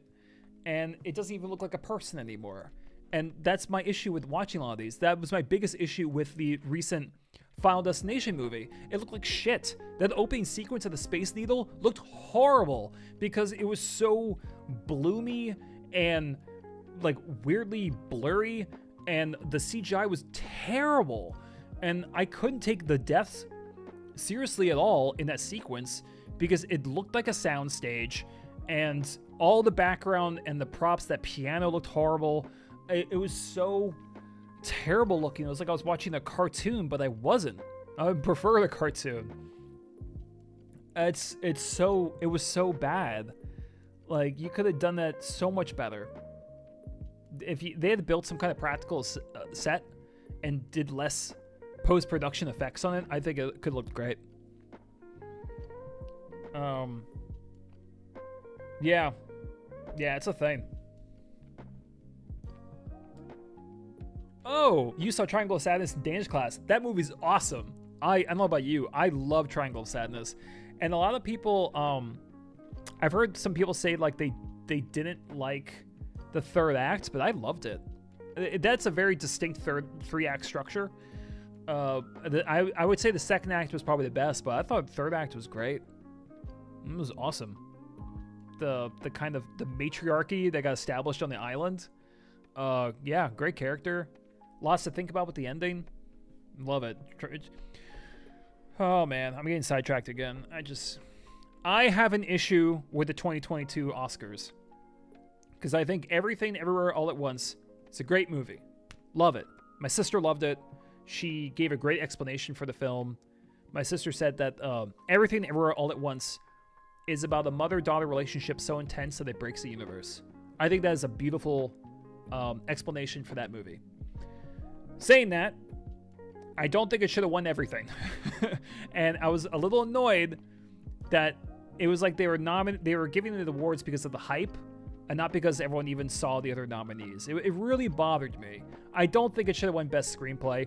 I definitely don't think it should have won Best Actress, even though she was great. Tar not winning Best Actress is insane. And I see people in comments online going, well, Cate Blanchett already won, so she shouldn't win another. I'm like, are you fucking crazy? That's not how this works. When was that how it works? Oh, the Patriots shouldn't win the Super Bowl again. They already won. That's not how it works. That's not how competitions work. That's not how awards function. Crazy? Get that shit out of here. No, that's nonsense. Okay? We're grown-ups, right? We give the awards to the one who did the best. That's how it works. All right? That's how you acknowledge art. It's crazy to me that people use that argument. God, it pisses me off. But that aside, I love the movie, but no. Best Picture wouldn't be mine, but that didn't even bother me. Best Director, fine. A lot of work went into it. Best Editing, go for it. Best Supporting Actress to fucking Jamie Lee Curtis. GTFO. Now. Like, no. Absolutely not. Best Actress should have gone to Tar. Best Screenplay should have gone to Tar or Triangle of Sadness or Banshees of Inisherin, which won nothing. Banshee should have won Best Supporting Actor easily. I don't think it should have gone to the guy from Everything, even though he was great as well. So it's just frustrating because I say this movie should win instead of this, and it sounds like I'm bashing it, but I'm not. It's just frustrating because the Oscars bother me. Thank you, Depp. Yes, also, you had a better supporting actress in the same movie. I don't know what happened there. But it's so frustrating to me because the Oscars actually nailed the nominations that year. Like, look at the 2022 nominations, and you're like, oh my God, they actually nominated good movies, good performances. They nominated Paul Mescal in a movie that like no one saw, but he was great. And I thought, oh my God, they're doing it. They're actually doing it. Where they're not nominating any Black Panthers and Nomadlands or any of that shit. They're actually doing this. I mean, yes, they did nominate Elvis for cinematography, which is hilarious. But still, like, okay, they're nailing this. And then the day came, and they just gave that movie everything. And I went, okay, well, all right. It's a little frustrating to me. That's all. It's just, like, why even bother? Why pretend you watched all these movies? And as someone who knows someone in the film industry who sees the process of like getting the codes to watch these movies for like in your consideration campaigns to like nominate and all that crap, it's so easy. Oh my God, it's so easy. They either send you a DVD or they send you a code to watch it online. It's not hard. They send you this shit and they're like, watch it and then make your nominations. Fucking child can do it. And Oscar voters still can't do it. They don't bother. I think they watch maybe like 5 movies. They get caught up in the hype. And they're like, yeah, this one. Fine. I will never forgive Jennifer Lawrence. And she's not the only one. So I don't want to put it all on her. But I'll never forgive her for watching the Phantom Thread, directed by Paul Thomas Anderson. She watched it for 5 minutes and went, this is boring. And she turned it off. I'm like, and she's an Oscar voter. She's a voter. Cool. I'm glad she said it. I'm glad she admitted it. She's not the only one. They all do it. But it just pisses me off because it's like, I would do anything to be an Oscar voter. Fucking hell. People across this country do it for free. You know? They come up with their top 10s. They research. All that shit. Yes, Depth Strider, After Sun. That's the movie. Oh, Gustavo. That's my fiance's. Yeah. This is hers, and this one's mine. You can kind of see the difference in hobbies. So it's like photographer, English major. Very, very obvious. Oh, sorry, Deb. I don't know why I did that. Elvis doesn't look the best. Hanks is so... Oh, my God. Hanks' performance. Oh, my God. Yeah, Tom Hanks and Elvis. He had a bad year. That was a bad year. I think he was in Pinocchio the same year. That was rough. Fucking hell. He was like one of my favorite actors, too. And then he came out with Pinocchio and Elvis. That was tough. That was tough to watch.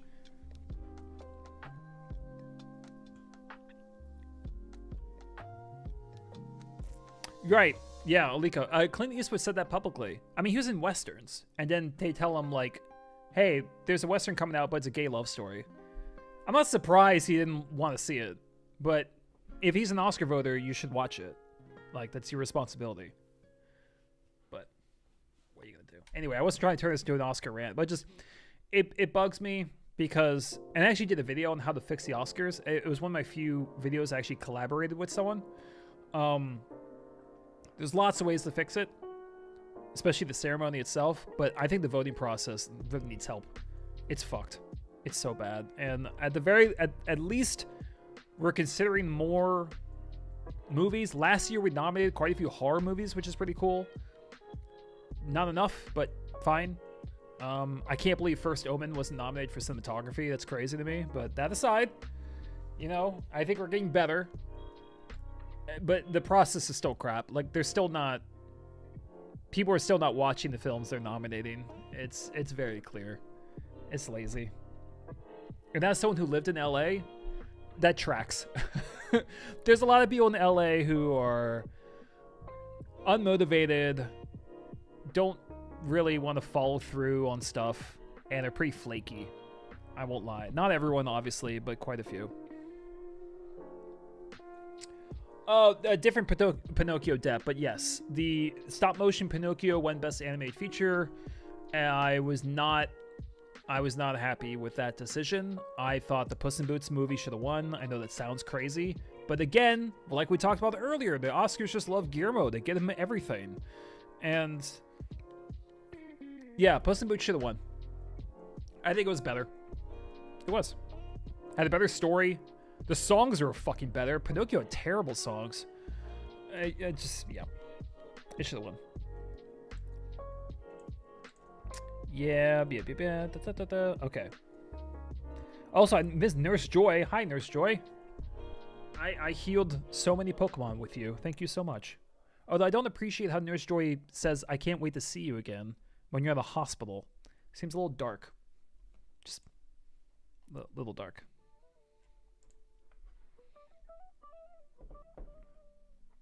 Do I think Age of Sail should have won the Oscars? No, but was it nominated for, like, that would be animated short, right?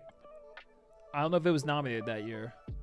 But it was good. I liked it. I didn't think it was amazing, but I did like it. I think my favorite part was probably just like the animation was pretty cool. But the character dynamics I liked the most. It was just a very cute, simple story. Very pretty. Actually, you're probably about 10 years younger than me, so I beat you there. Fair enough. I don't know, I'm older than you probably think I am. Get COY. Huh? Alright, hold on. I'm losing it here. See, you guys got me distracted on the fucking Oscars. I say you guys. You like how I'm blaming you. Alright, Y is for the Yakuza. Is it Yakuza or Yakuza? Oh, crap. I'm going to mispronounce this the entire way, aren't I? Oh, dear. They pronounced it Yakuza in Kill Bill, but they pronounced it as Yakuza in The Simpsons. And I don't remember how they pronounced it in this movie. Shit. I want to say it's Yakuza. Simpsons is right? Simpsons is always right. By the way, if you're curious where what Simpson episode, there is a Simpson episode, one of the best they ever did. Slight tangent. You've been glazing this one. Fuck yeah, I have. So, I like glazing, meaning I put one post on YouTube. That's glazing. There's a Simpson episode where Marge starts a pretzel business, and it suffers. She can't get off the ground. She's got too much competition.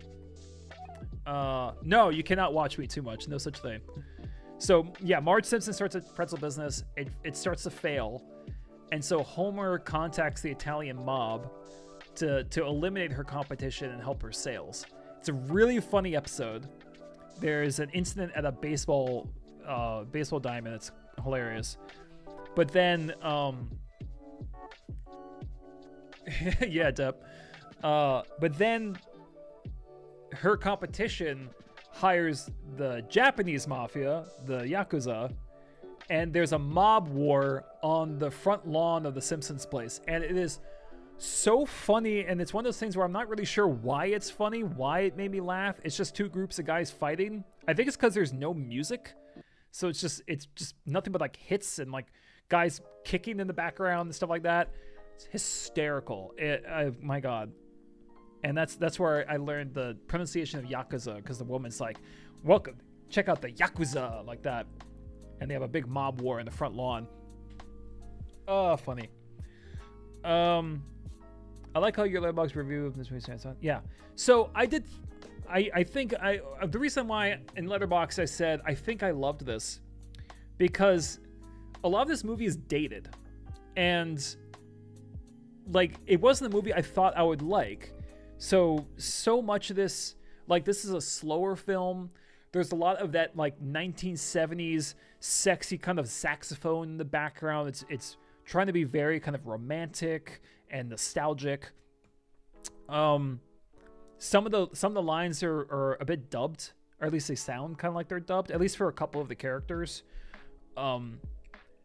There's one scene where a guy keeps yelling, "Don't do it! Don't do it!" That's really annoying. But I don't know. The more, as I'm watching this film, it was one of those great things. I've watched quite a few older films, but not all the classics, right? And when you watch an older film, especially if it has a certain reputation, maybe it's just me, but sometimes I go into it like a little bit of fear or trepidation, where I think, I hope this is good. Like, I hope this isn't one of those bad older films, or I hope it's something I like. Because I won't lie, sometimes it's like a movie you're supposed to love, and you watch it, and halfway through you go, oh, I don't like this. I'm supposed to like this. It's supposed to be one of the greatest movies ever made, but I don't. And it's not like I feel bad or I lie. I never lie about my opinions of these films, ever, on my channel. But it's I don't know, it's a bit dejecting, right? To try something older, and it might not be, and there's a risk, because older films are not trying to appeal to us. They're trying to appeal to the people of the day. So there might be some dated stuff, maybe some special effects don't look as good, things like that. And you take that in stride. And it's such a wonderful feeling when you watch a film, especially an older one, you're not sure if you're going to like it, and you hit a point where you go, oh my God, this is great. Fuck. I'm enjoying this. I can't wait to see what happens next. And it makes me frustrated, almost furious, when I'll diss a movie, a bad one, like Trap by M. Night Shyamalan, for example, most recently. And I get all these comments going like, critics hate fun. Or, one guy said, people who like movies like this movie. Or people just can't appreciate a fun film. And I think that's such bullshit, because I get such joy out of all types of movies, and that sensation of knowing that you're liking a film, that the film is working for you, it's doing things right, whether it's a serious movie or a silly one, is such a wonderful feeling, and something I'm always craving. And picking a movie that you don't know much about, it, again, like with anything, it's a slight risk. You might waste some of your time, emotional investment. And so, and it's even more of a risk with an older film because you know it's not technically made for you. And it's, I don't know. However, like, it's such a reward when it works. It's in watching the Yakuza, to get back on topic, was such a fun experience because it was so emotionally gratifying. Because no, it's not the greatest movie ever made, and there's like a couple problems with it, but I had such a rush when I was watching it, thinking, I'm enjoying this so much. This is working so well, and I keep expecting it to go wrong, but then it doesn't, and then it keeps getting better, and it was experimenting in ways I don't see a lot of modern films do. For example, the action scenes in this movie are really well done, and there's not a lot of them, but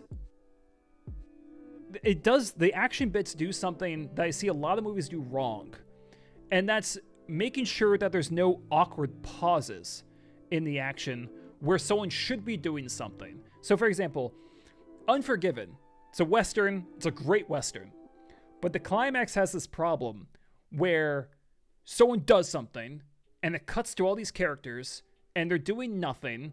It's supposed to be happening in real time, but no one's reacting. And so there's all these like awkward pauses, and you're like, wait, shouldn't someone be doing something right now? Like, shouldn't, like, the hero should be dead. And it's very awkward, and it doesn't feel like action taking place in real time. And you're constantly wondering, when the camera cuts away, your first thought is, well, wait, what happened to that guy? And it's not well choreographed and edited. And the Yakuza has really tight editing and good staging. So it shows us what everyone is doing and conveys all the action very clearly, while also still making it very panicky. So we see all the action, it never lingers for too long, but it doesn't cut too much where you can't see it. The cinematography is clean, the camera doesn't move when it doesn't need to, so it actually feels like a breathless, nerve-wracking kind of action bit where people are in a room together and people are getting hurt. And this movie came out in the 70s, and they knew how to do this. And it's very clear that Quentin Tarantino took a lot of inspiration from this movie, because yes, I mean, he basically took a lot of, sequences from this and just jacked them up to 11 in Kill Bill. I can definitely see where that translated.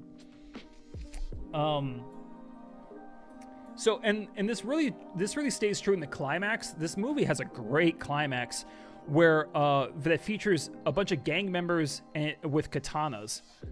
That especially feels reminiscent in Kill Bill. So the climax is great.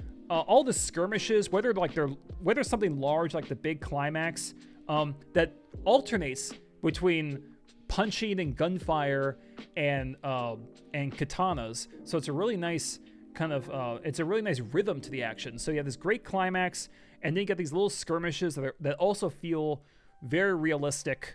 But even apart from that, this is just a well-written, well-acted film. It works as a time capsule, like I said, that slinky little saxophone in the background, the soft glow of the streetlights, because it's actually on film, not digital. It's at its core, this is a sentimental movie that wants you to care about its characters. You have the main character who's like this sort of grizzled, weight on his shoulders ex-cop, but he's a great hero because he never sinks to the level where he's pitiable. He still has strength, and he still has. It's very easy to sympathize with him and want him to achieve his goals.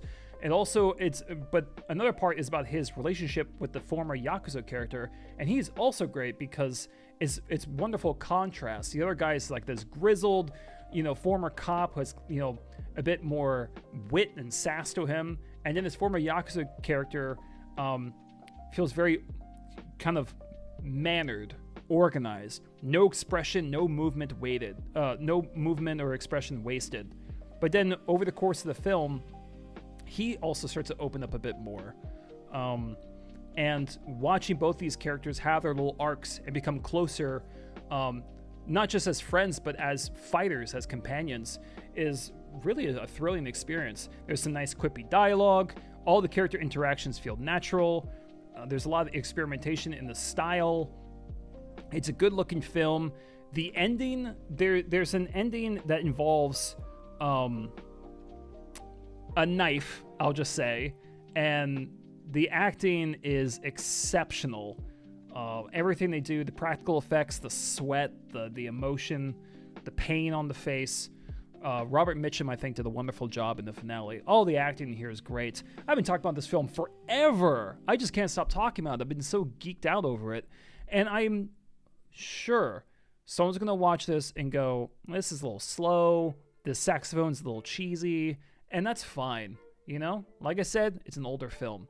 But to me, like, not only was it kind of a fun time capsule to this time, to the 70s, but the drama, the action choreography, where the plot ended up was much better than I expected. And I really felt like I got a full meal, both emotionally and in terms of pure entertainment value, out of the Yakuza. So I don't subscribe to the idea that all older films were better.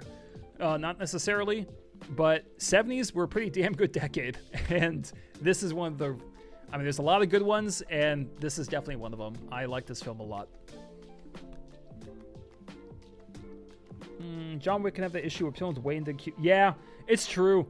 And actually, they got worse at that as they went. I feel like 1 and partially John Wick 2 mostly avoided that, but like 3, 4, oh my god, they're just waiting to die by John Wick. They're just like lining up like zombies to get spanked. Do you like Archer, by the way? I tried to watch it with my American friends, and I think it's really unfunny. I did like Archer to a point. Now, it's pretty offensive adult humor, so if you don't like that, it's not going to work. I think when it tries to be an actual, like, spy show, or maybe try to be more emotional or anything like that, I think it totally fails. Luckily, it doesn't try to do that too much in the early seasons. Not all the episodes are created equally. There's definitely some duds, even in the earlier seasons, but I think, generally speaking, people say that Season 2 is the best, and I would probably agree. There's some episodes I love. Season 7 has... Season 7 has an episode where they have a competition to see who can seduce someone. That's a really funny episode. But after 7, it turns into, they call them the coma seasons, where Archer's in a coma, so none of it's real. I checked out. I couldn't even get through Season 8. So, yep. Archer's trying too hard for me, not a fan. I can understand that. I can. Sorry, I'm catching up on messages. I watch Underground for 1995. Underground. It's just called Underground? I'll add it to the list. That's one thing I really like about 90s films, and it's why it's one of my favorite decades for film, possibly my favorite, is that there's so many, like, I don't know, a lot of the films in the 90s had this grungy indie attitude to it. I mean, a lot of independent films started to get more recognition in the 90s, but I don't know, something about it, like, they had grit. They were interesting. They were trying new things. I can't really describe, there's not really a word for it, but it just had a vibe. A lot of these 90s films, they really did. And it was kind of like the last generation of films that were all shot on film. So it helped with that grit as well. If you watch something by him, it's a wild ride. Okay. Underground. Okay, I'll look that up. M. Night is so hit and miss. Yes, he is the definition of hit and miss. Mostly misses, in my opinion. Unbreakable, great. Sixth Sense, great. Split, pretty good. Old, dog shit. Last Airbender, Crime Against Nature. Lady in the Water, pretentious. The Happening, what the fuck was that? After Earth, super stupid. Trap, even stupider. So, yeah, I think it's mostly misses. Trap was bad. So much potential, too.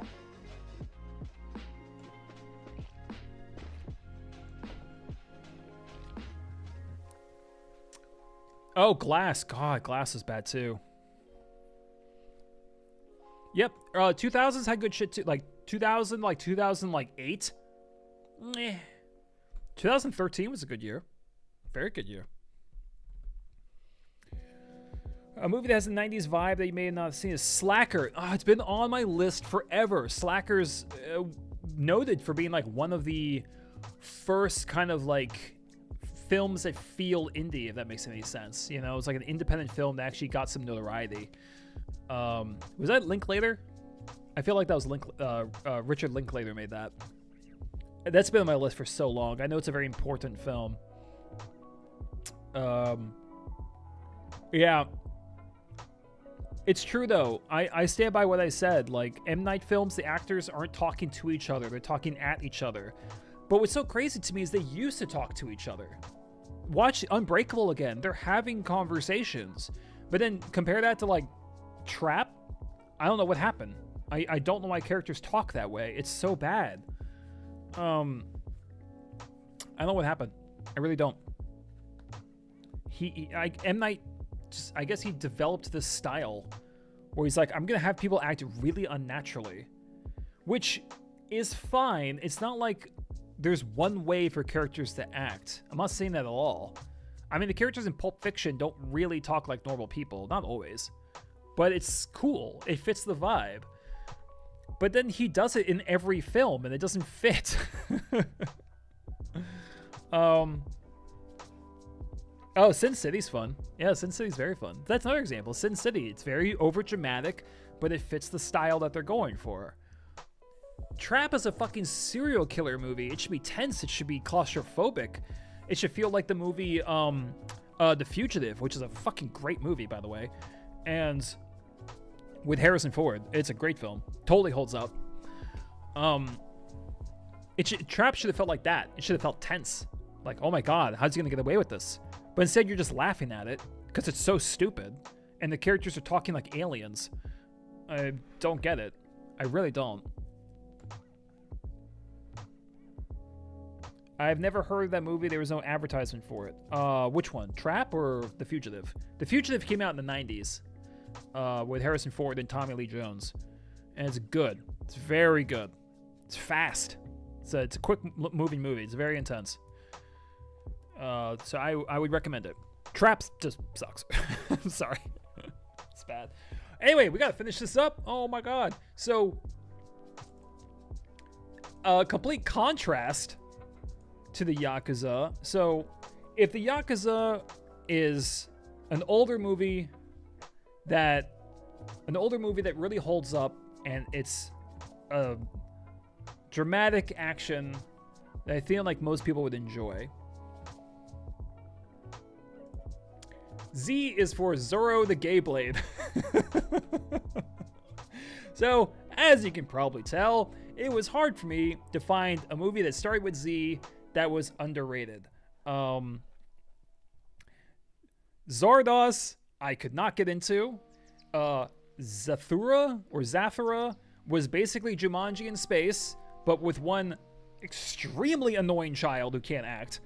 And then I decided, okay, I'll give this one a go. A couple people recommended it to me.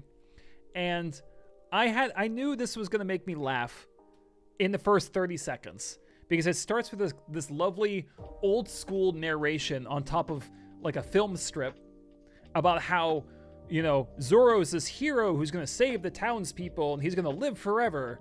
And then it goes, and to the landowners, however, he was a real pain in the ass. And it just, I don't know. I thought, I'm like, okay, this is going to be a very silly movie that actually is going to have jokes. It's not just going to be slapstick or puns or anything like that. It's actually going to like it's going to build up its comedy and it's going to make me laugh. And sometimes it's hard to recommend movies purely because they made me laugh. Like, everyone watching this, I have a feeling quite a few of you are not going to enjoy Not Another Teen Movie. But I do think that movie has a lot of skill, great acting, and has jokes. But at its core, I love it because it made me laugh constantly. And so did this, but just in different ways. Like, there's so many just little things in this movie that just made me giggle. There's a scene where Zorro escapes and he gets to his horse driver and he goes, quick, take me to Los Angeles. But this takes place in Spain. And then they arrive in Los Angeles in the same carriage. I don't know why, but shit like that just makes me laugh. Or the fact that George Hamilton, who's the lead, he performs the first 10 minutes of this movie purely with his eyebrows. It's just eyebrow acting for the first 10 minutes. And it's like watching that one moment from School of Rock with Jack Black over and over. And then what really just killed me was when, after a big action sequence, Zorro falls and he injures his foot. And then and then he starts blaming the foot for it. So it opens the next scene and he's staring down and he's scolding and he's going like, you just had to be the hero, huh? I told you we weren't going to make that jump. And he's blaming his foot. And the camera just slowly pans down to the foot. Again, it's cinematography, it's delivery, it's funny lines, all working together to deliver a solid joke. Nurse Joy, have fun at work. Thank you so much for coming to the stream. Now, that moment with the foot, I must have watched that moment 10 times. Now, I do wish the villain was funnier. He just yells. I don't understand how that's funny. The love interest is also very one note, but the other woman, the sad woman trapped in a marriage who's practically clawing at Zorro at every chance, she is great. And the actress clearly knows what she's doing. I can tell that she has some background in comedy because her vocal inflections, the facial expressions, there's so much confidence on display with her. The actual fencing is interesting because some of it looks horrendous, but some of it looks actually decent. Like there's some good lunges, some nice parries. I was very surprised how like inconsistent it was. Now, I was perplexed why this was called the gay blade until halfway through the flamboyant brother character, also played by George Hamilton, shows up. And I think this is where the movie kind of dips because there's still some solid gags, there's lots of energy, but it does kind of feel like one long gay joke without much variety other than the costume changes. So I think that is going to be the hardest sell for people.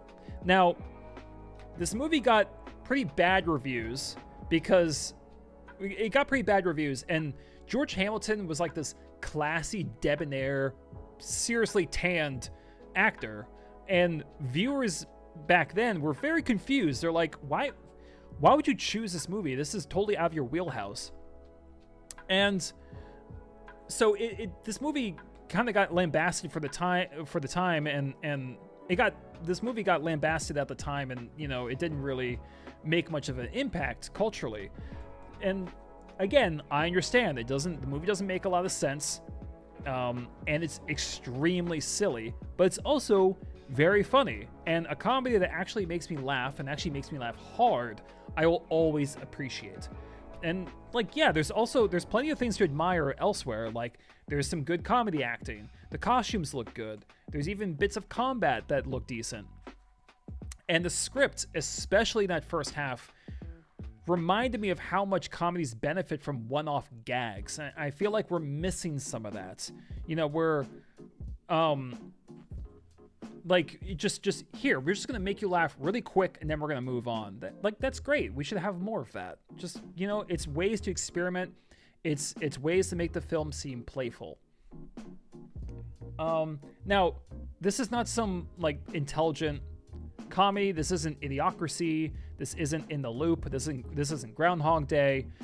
But if you want a silly movie, and if you want something that's silly and comedic, and we'll give you a window into kind of how comedies were made back in the day, I would say Zorro the Gay Blade is actually a pretty solid recommendation. It's silly, but without being too stupid. It just brushes against stupid, but doesn't quite jump over there. And I want more modern comedies that take that kind of risk. To laugh at yourself. To not take your comedy too seriously. Take it seriously enough in terms of effort. Hire good people, get good writers, and take it seriously then. But then when you're actually doing it, when you're filming it, do it well, but have some fun with it. Like, be playful with your gags, even if every single one doesn't work. Like, let's bring some silliness back to our comedy, and let's focus on laughter as our highest priority. I can't say this is a great movie, but I do think it's an underrated one that got, like, just torn to shreds back in the day, and I think it's better than that. I do. And like I said, it was a bit hard for me to find an underrated Z movie, so take that into account. But it's still the most underrated Z film I've seen. So there you go. Silly, fun. Give it a go. I like the poster. Tagline's funny too. Are we going to have time for Jackbox? Ooh, I don't know. I might have to walk the pup first. We'll see. I don't know if I'm going to have enough people for Jackbox. If anyone wants to play Jackbox, sound out. But we need at least like 6 people. Zathura is a banger for all the wrong reasons. You have a thing for Kristen Stewart? I get it. So, but that's another fun thing about when you talk about underrated movies, is that they cross all borders, all boundaries, and all genres, and you can have something like Zorro the Gay Blade on the same list as Jane Eyre. Good movies are good movies. Entire movies on YouTube, by the way. Oh, that makes sense. So that was fun. Let me know in the comments if any I missed, and enjoy this other video ranking all the best picture winners of the past century. Let me do that again. Let me know in the comments if any I missed, and enjoy this video ranking all the best picture winners of the last century. Toss me a subscribe, and check out the link to the Patreon below if you want to support the channel. I had kind of a rough 2025, so I'm trying to revamp the channel a bit, so any and all feedback is always awesome. Stay tuned for more live streams, say hi on the Discord, and as always, thanks for watching. Depp. I don't like redoing the endings too much. I'm not going anywhere, so if people want to. Where's my dog? Does anyone ever have this fear where, like, out of nowhere, for no reason at all, you go, oh, I'm supposed to be at work right now. Or, oh, don't I have a class today? And you have, like, this weird, I don't know, like, latent trauma of being late for something. But it's not. It's not, like, it's a Saturday. But just for a sec, just for, like, a split second, I was like, oh, shit, I have to check in with work. But I don't have work today. It's Saturday.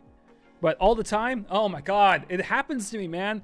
I have dreams all the time that I'm like in college, and I wake up, I'm like, oh fuck, I have a class that I never finished, or like I'm gonna fail. I never turned in that assignment. All my dreams are stressful. My dreams are not fun, and I don't have nightmares very much sometimes. But yeah, my dreams are all like, I didn't turn in this assignment, I'm late for this thing, I'm missing this interview, all of it, always. Yes, same. I once missed a driving law exam for my license because I mixed up a date. Oh, it sucks. All right, but that is it. That is all. That is an underrated film for every letter of the alphabet. I hope you guys enjoyed it, and yeah, please comment below with any you think I missed. And yeah, and check out the other videos on my channel. And as always, thanks for watching. I once missed. Oh, I read that already. Comment if you want to play Jackbox. If I can get a hold on. Okay, 1 for Jackbox. We can probably do 1 game.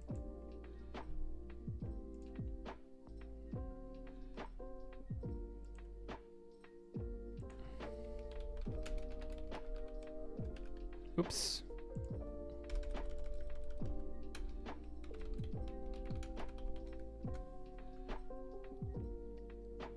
Wow, I've been recording for 3.5 hours. This is gonna be an hour-long video. So, crossing fingers, people click it. By the way, I will pay money for someone to design a thumbnail for this video. No joke, I will do it. Because if I'm gonna edit a super long video, I want people to click it. And what's nice about YouTube is that you can A/B test your thumbnails and your titles. So for those of you who don't know what that means, it means I can make 3 thumbnails and 3 different titles, and it'll show for 33%, 33%, 33%, and it'll show me which one's got the most clicks. Super useful. And so for every video now, I actually make 3 different thumbnails and titles. And so this one, if I'm gonna spend this much time to edit a long video like this, I want it to be good. So offers there. Any people out there, even if you're not a super talented graphic designer, if you know how to make a good thumbnail that'll get clicks, that's the most important. Let me know. I will pay money just for this video. I'm like a single mom when her stay-at-home friends host a wine club right now. I got wine at Mokai. What's Mokai? Depp says Jackbox. Call sign says Jackbox. That's 2. Well, I can load a game and just see who joins. But if we don't have enough people, I can't play. Sorry. But let me stop Audacity. Let me save it. Jesus fucking Christ. If this, oh my God.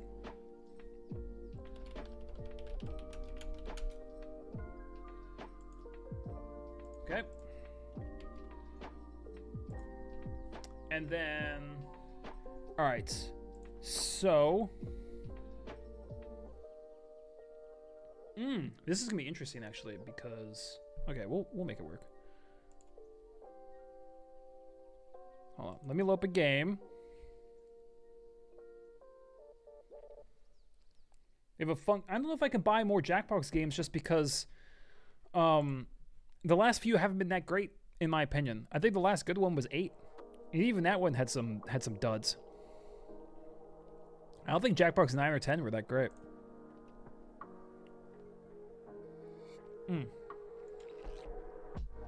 I'm gonna load Jackbox 2 because that's probably the best one in my opinion. It has 4 good games in it. Well, 3, but they're really good. Okay. Hopefully it doesn't start too loud. Let's see. We could do Pole Mine, but I don't think we have enough people.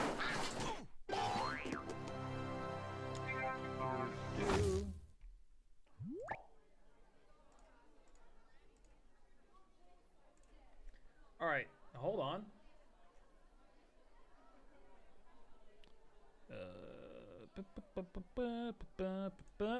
There it is. And we're going to shrink me down a little bit. Okay. All right. And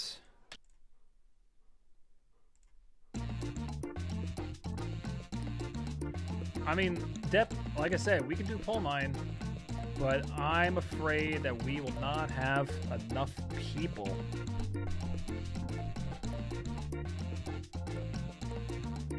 Oh, it is. Give me a moment.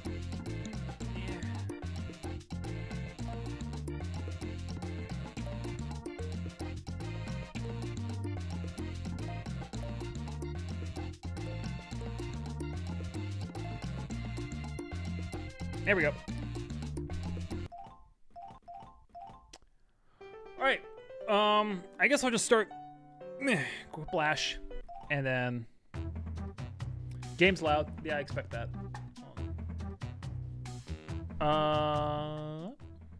How's that? Better?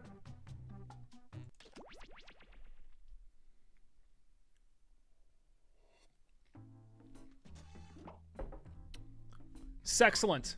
Okay. Do I need a co-host?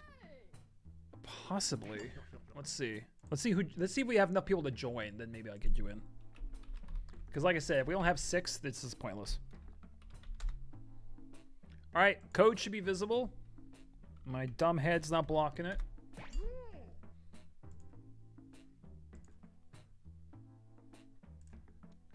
All right, that's 3. If we get 6, that's 4. If we get 6, Dep, we can do a call on Discord.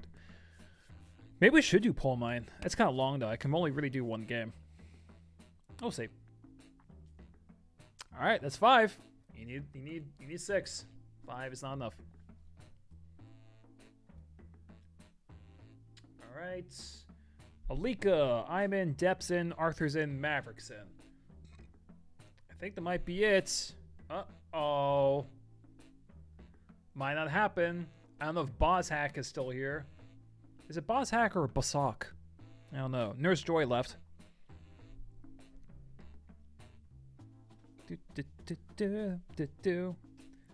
Oh, you're right. I didn't think of that. You know what? I don't know how to change a YouTube stream mid-stream. I don't think I've ever done that before. I always just did that on Twitch.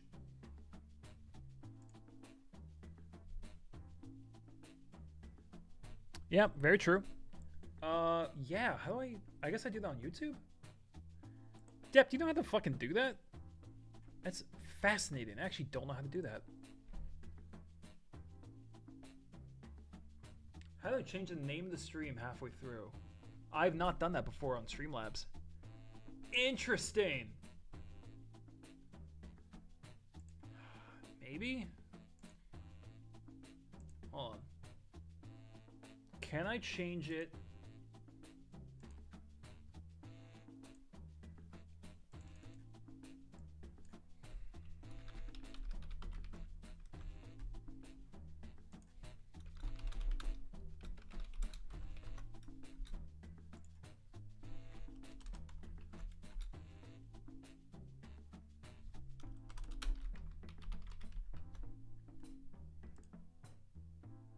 All right, that should show up now.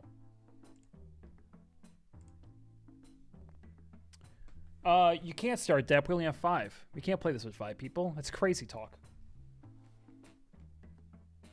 Where'd my dog go? He keeps leaving. Oh, he's over there. Cowboy. By the way, did you guys enjoy the stream? I know it was very lengthy, and it's just a lot of me blabbing on and on. But it's 26 films, and I am not going to do a video like that for a while. This is going to be insane to edit. But I think I got some good picks in there. I try to give a lot of variety, you know?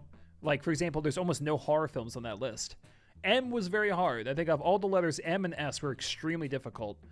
I almost went with May for M, but I talked about that film like 6 times, so... What's the point talking about underrated films if you're only going to talk about the same underrated film over and over? Kind of defeats the purpose if you really think about it. So, yeah. But this game might be dead in the water. I'd say give it like another 20-second step and then you can start.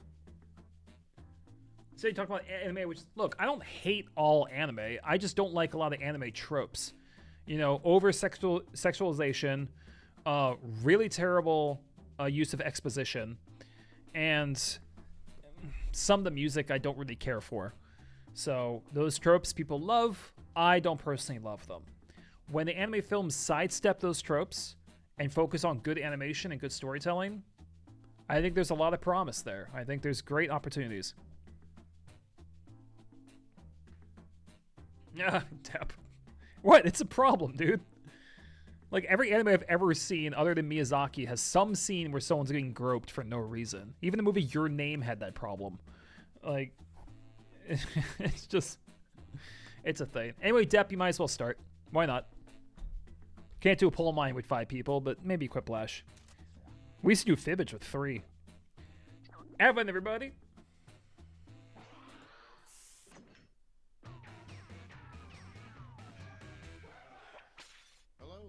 To welcome almost all of you to Quiplash. You guys ready to lose about 10 minutes of your life? Great. All right. Time for round 1.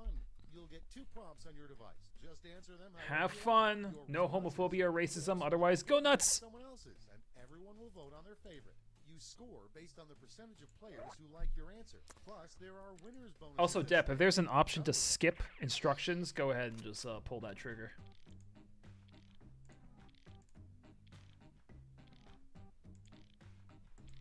All right, good luck, everybody.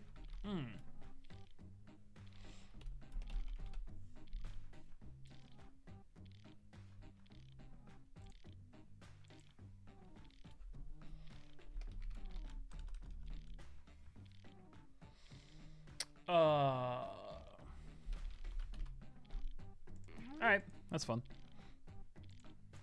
That will work.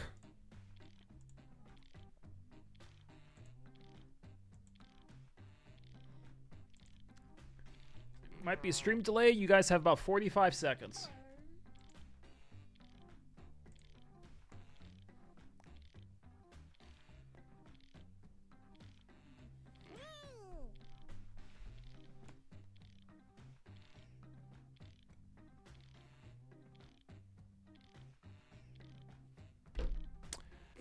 There we go. Okay, it's time for some quiplashing. All right, here we go. First prompt is: it would be scary to read on a food package. May contain trace elements of blank. May contain trace elements of you know what and Lizzo. Your favorite. I'm gonna lose. Does anyone here know who Lizzo is? She's a very large artist, and everyone, the media, widespread adored her for being body positivity, and then it turns out she was fat shaming her own dancers. Oops. Next in line, a fun trick to play on your doctor. Ask him to do sexy role play, saying that your dog is actually the patient. So just being like, you're a vet now.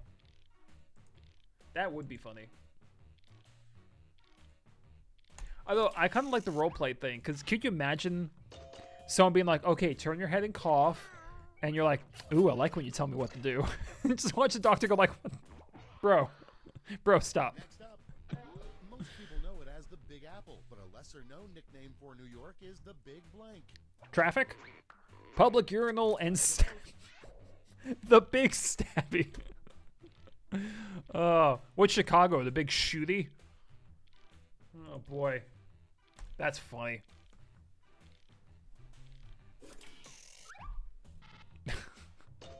LA's the Big Crack Pipe.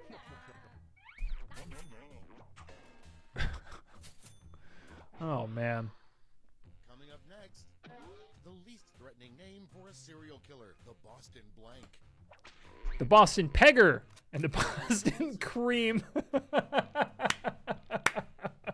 Oh, these look great together. Wow, like peas in a pod.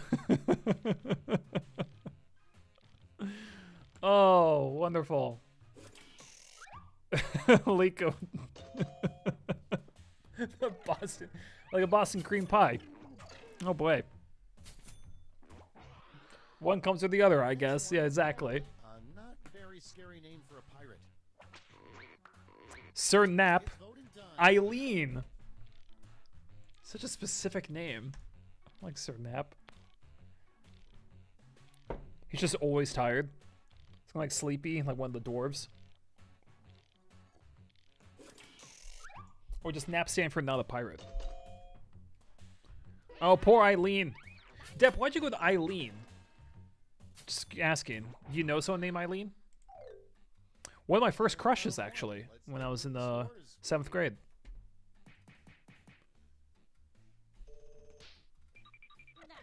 Read the name literally. Eileen. Oh!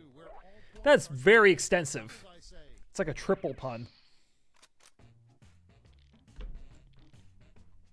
Okay.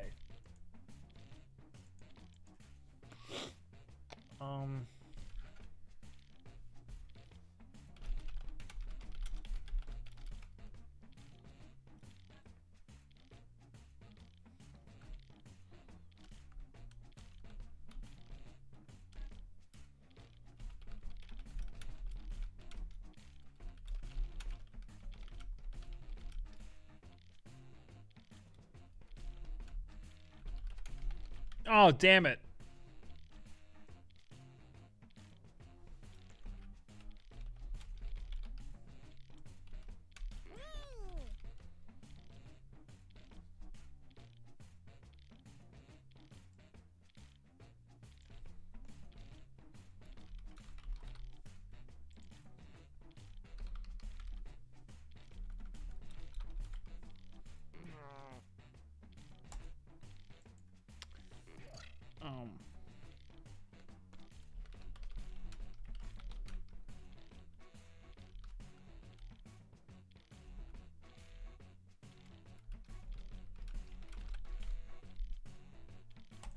All right, this one's really fucked up of mine. I almost feel bad writing it. So we'll see how this goes. First one. Something it's not a good idea to put in the overhead bin on an airplane. A bomb and a gun collection. Hey, Alex, probably don't have time for freedom today. Maybe. This stream went on longer than I thought it would. I guess I should have thought it. Because I had 26 films to talk about. And then I gotta go out to dinner with my family. I'll see. Alex, we're only gonna do one game of Jackbox and then I'll see. Maybe. But I don't know if you're still playing. It's so late for you guys. Okay, next one. A better name for the Washington Monument. Better name for the Washington Monument. Nothing special here. The Earth's boner. Yeah, well. It is. It is like a giant dick. But Washington was awesome, so he gets away with it.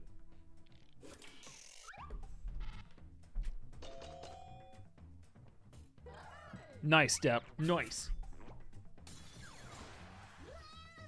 Alex, do not wait for me. I did not tell you to wait for me for Helldivers. A bad place for your rocket ship to crash would be the planet of the blank.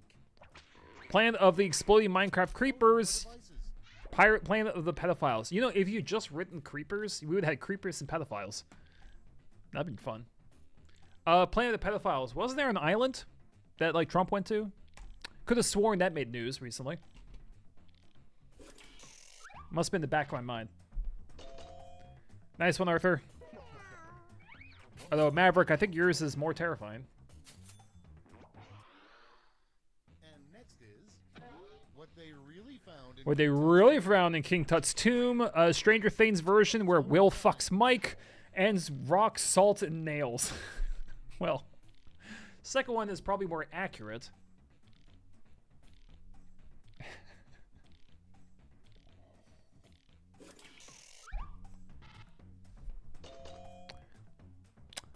I have not seen Stranger Things Season 5, in case anyone's asking.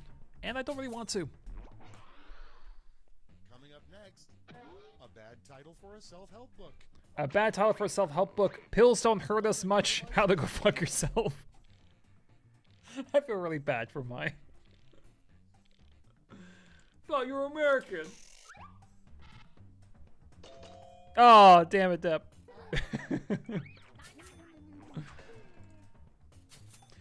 Why are you guys waiting? I'm getting all these messages saying they're waiting for me. I did not say I was for sure gonna play. I said I might be.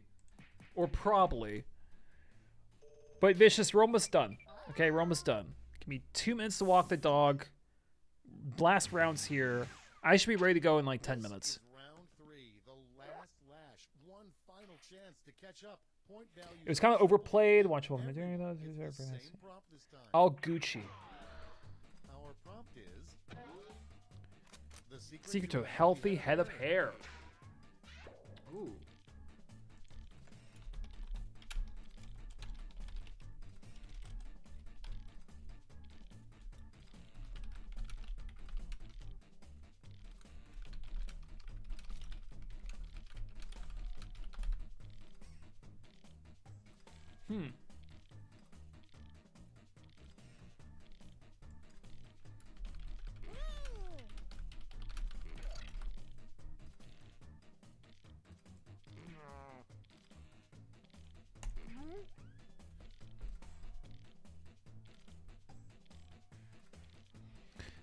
All right, 5 seconds. There you go, Depp. Okay, so All right, so how do you keep your hair? okay, in round 3, A you wig, scored 3 pretending Gal Gadot can act, one answer. avoiding St. Jude, shampoo and cum, blood of virgins, lather, rinse, repeat. Oh my god, I love the instructions. Avoiding St. Jude, shampoo and cum. Oh, a wig, real helpful.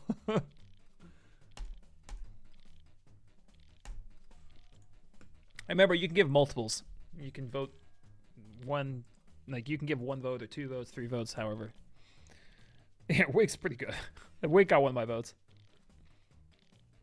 Yeah, shampoo and sham cum. Yeah, poo and cum. We only got the most intelligent jokes here. All right, Void St. Jude got a like from Malika.